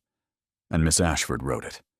No matter how much has changed between them, those words exist. They'll follow both of them for years. The truth hit Bryony like a physical blow. He was pulling away. To protect her. To spare her the association with a scandal he believed was his fault. She found him an hour later in his father's study. He stood by the window, staring at nothing, the unfinished letter on the desk before him. You're ending this, she said quietly. Aren't you? He didn't turn. You should go home, Bryony, back to your family. The debts are paid. The references are arranged. You have everything we agreed to. Everything except you. That was never part of the agreement. The agreement is done. She moved closer. This is something else entirely. This is me protecting you from myself. His voice faltered. That letter is published. Your words, calling me a monster. If you stay with me, you'll spend the rest of your life defending a man you once despised, explaining, apologizing, watching people whisper every time we enter a room. I don't care. You should. He finally turned, and she saw the devastation in his eyes. I've already cost you so much, your reputation, your privacy. I won't cost you your future, too. My future is my choice. She reached for his hands. I wrote that letter when I didn't know you. Before I understood your grief, your fear, the way you carried duty like a wound. I was wrong then. I'm not wrong now. Bryony, you told me you loved me. Her voice strengthened. In that shed, hours ago. Did you mean it? You know I did. Then stop trying to save me from wanting you. She gripped his hands tighter. I'm not asking for easy. I'm not asking for perfect. I'm asking for you. All of you. Even the parts you think are too broken to deserve love. He stared at her, warring with himself. I don't know how to do this, he whispered. How to let someone in. How to be what you need. Neither do I.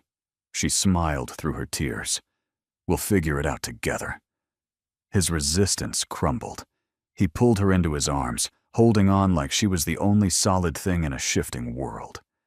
She held him back, feeling his heart pound against hers. Stay, he breathed against her hair. Please, stay. I'm not going anywhere. The study door creaked, and Minty's head appeared. Are you two done being dramatic? Because grandmother is planning the wedding announcement, and she wants your input on the font. They broke apart laughing, tears and joy mingling in equal measure. It wasn't perfect. It wasn't easy. But it was real. And for both of them, that was more than enough. The wedding, when it came, was nothing like anyone expected. The Dowager had planned for St. George's, 1,000 guests, a dress from Paris, the event of the season. Hadrian had other ideas. They married in the small chapel at Ashworth Hall on a morning bright with unexpected sunshine. Only family attended. The Dowager in her finest black, dabbing her eyes with a handkerchief she'd never admit to owning. Minty in pale pink, serving as bridesmaid. Peers, still earning back trust, but present nonetheless, standing as witness. Bryony's mother had traveled from London, tears flowing freely as she watched her daughter walk down the aisle in a gown of ivory silk. Her father stood straighter than he had in years, something like hope rekindled in his eyes.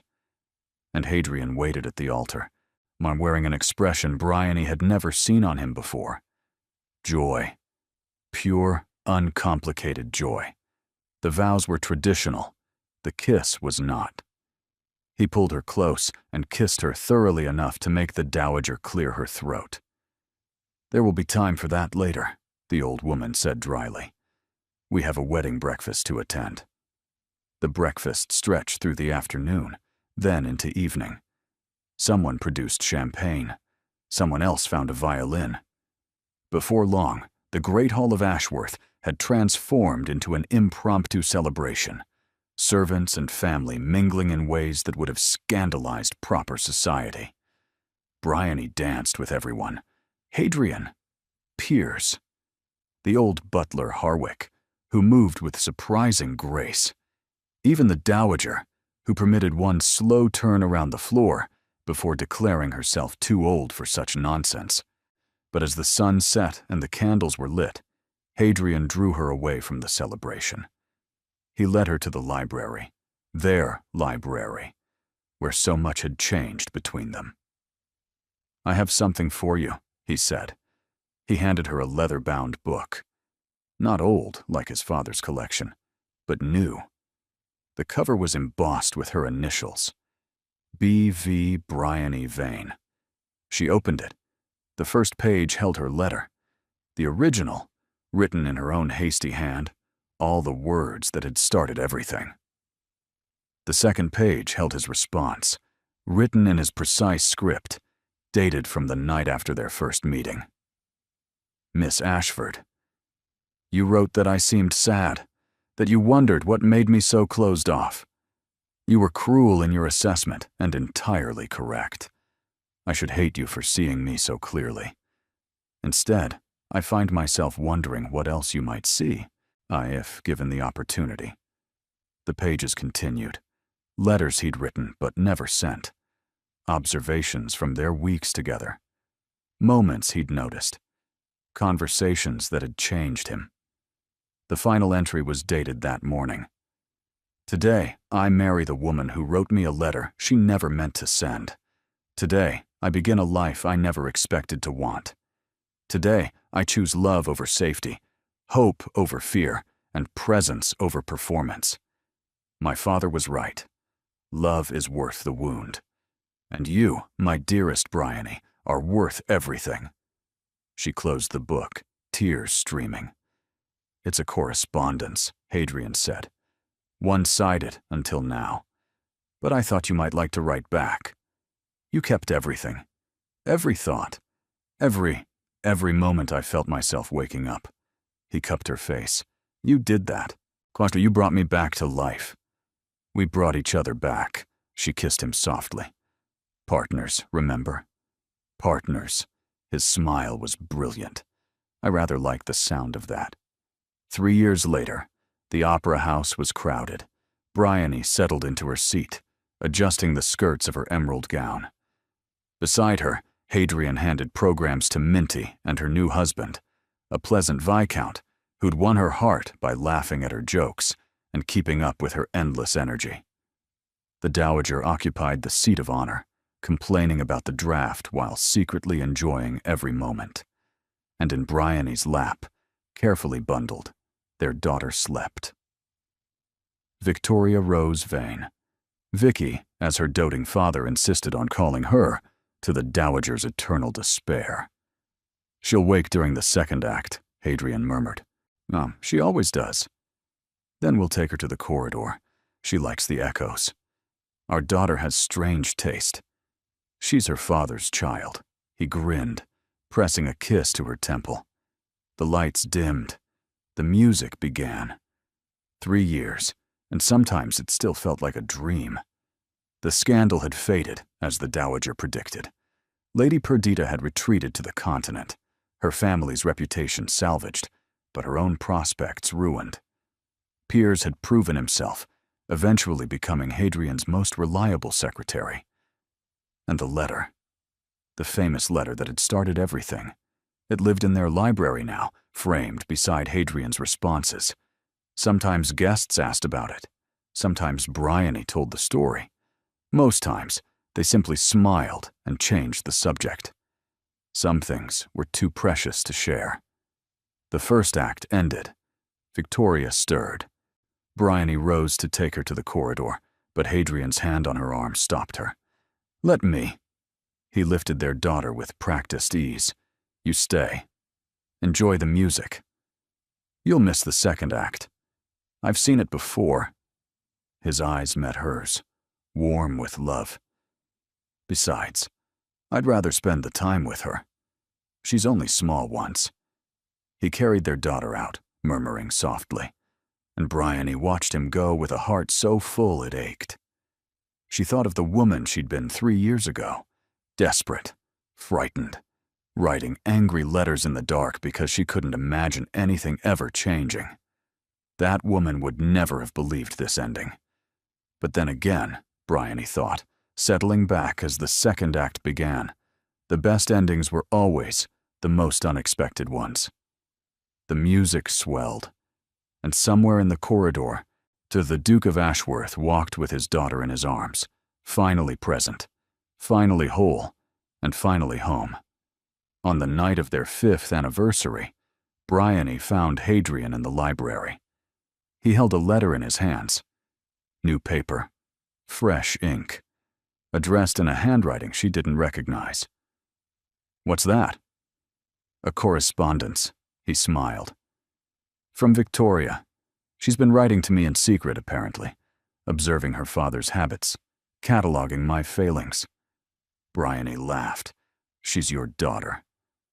She wrote that I work too much, that I carry tension in my shoulders, that I seem sad sometimes when I think no one's watching." His voice softened. "Sound familiar?" She moved to his side, reading over his shoulder. "Dear Papa, Mama says you used to be closed off, that you built walls around your heart because you were scared of being hurt. I don't understand how anyone could be scared of love. Love is the best thing in the whole world. But I'm glad you learned not to be scared anymore. I'm glad you let Mama in. I'm glad you let me in too. Sometimes I catch you looking at us like you can't believe we're real, like you're afraid we'll disappear. But we won't, Papa. We're not going anywhere. Not ever. I love you. Your daughter, Victoria Rose Vane P.S. I know where you hide the biscuits. I won't tell Mama if you share." Bryony wiped her eyes. "She's 5 years old," Hadrian said, his voice thick. "How does she understand so much?" "She's been watching." Bryony leaned against him. "The same way I watched, that first day at the charity event. Some people just see." He set down the letter and gathered her to him. "I sent a letter to the wrong address once," he murmured. "No, I did." Same thing. His smile was everything. It was the best mistake either of us ever made. They stood there in the library, surrounded by books and memories and a lifetime still unfolding. And outside the window, snow began to fall on Ashworth Hall, covering the gardens, the paths, the world beyond. Inside, there was only warmth, only love, only the knowledge that sometimes the right words find the right person, even when we send them to the wrong address, even when we never meant to send them at all.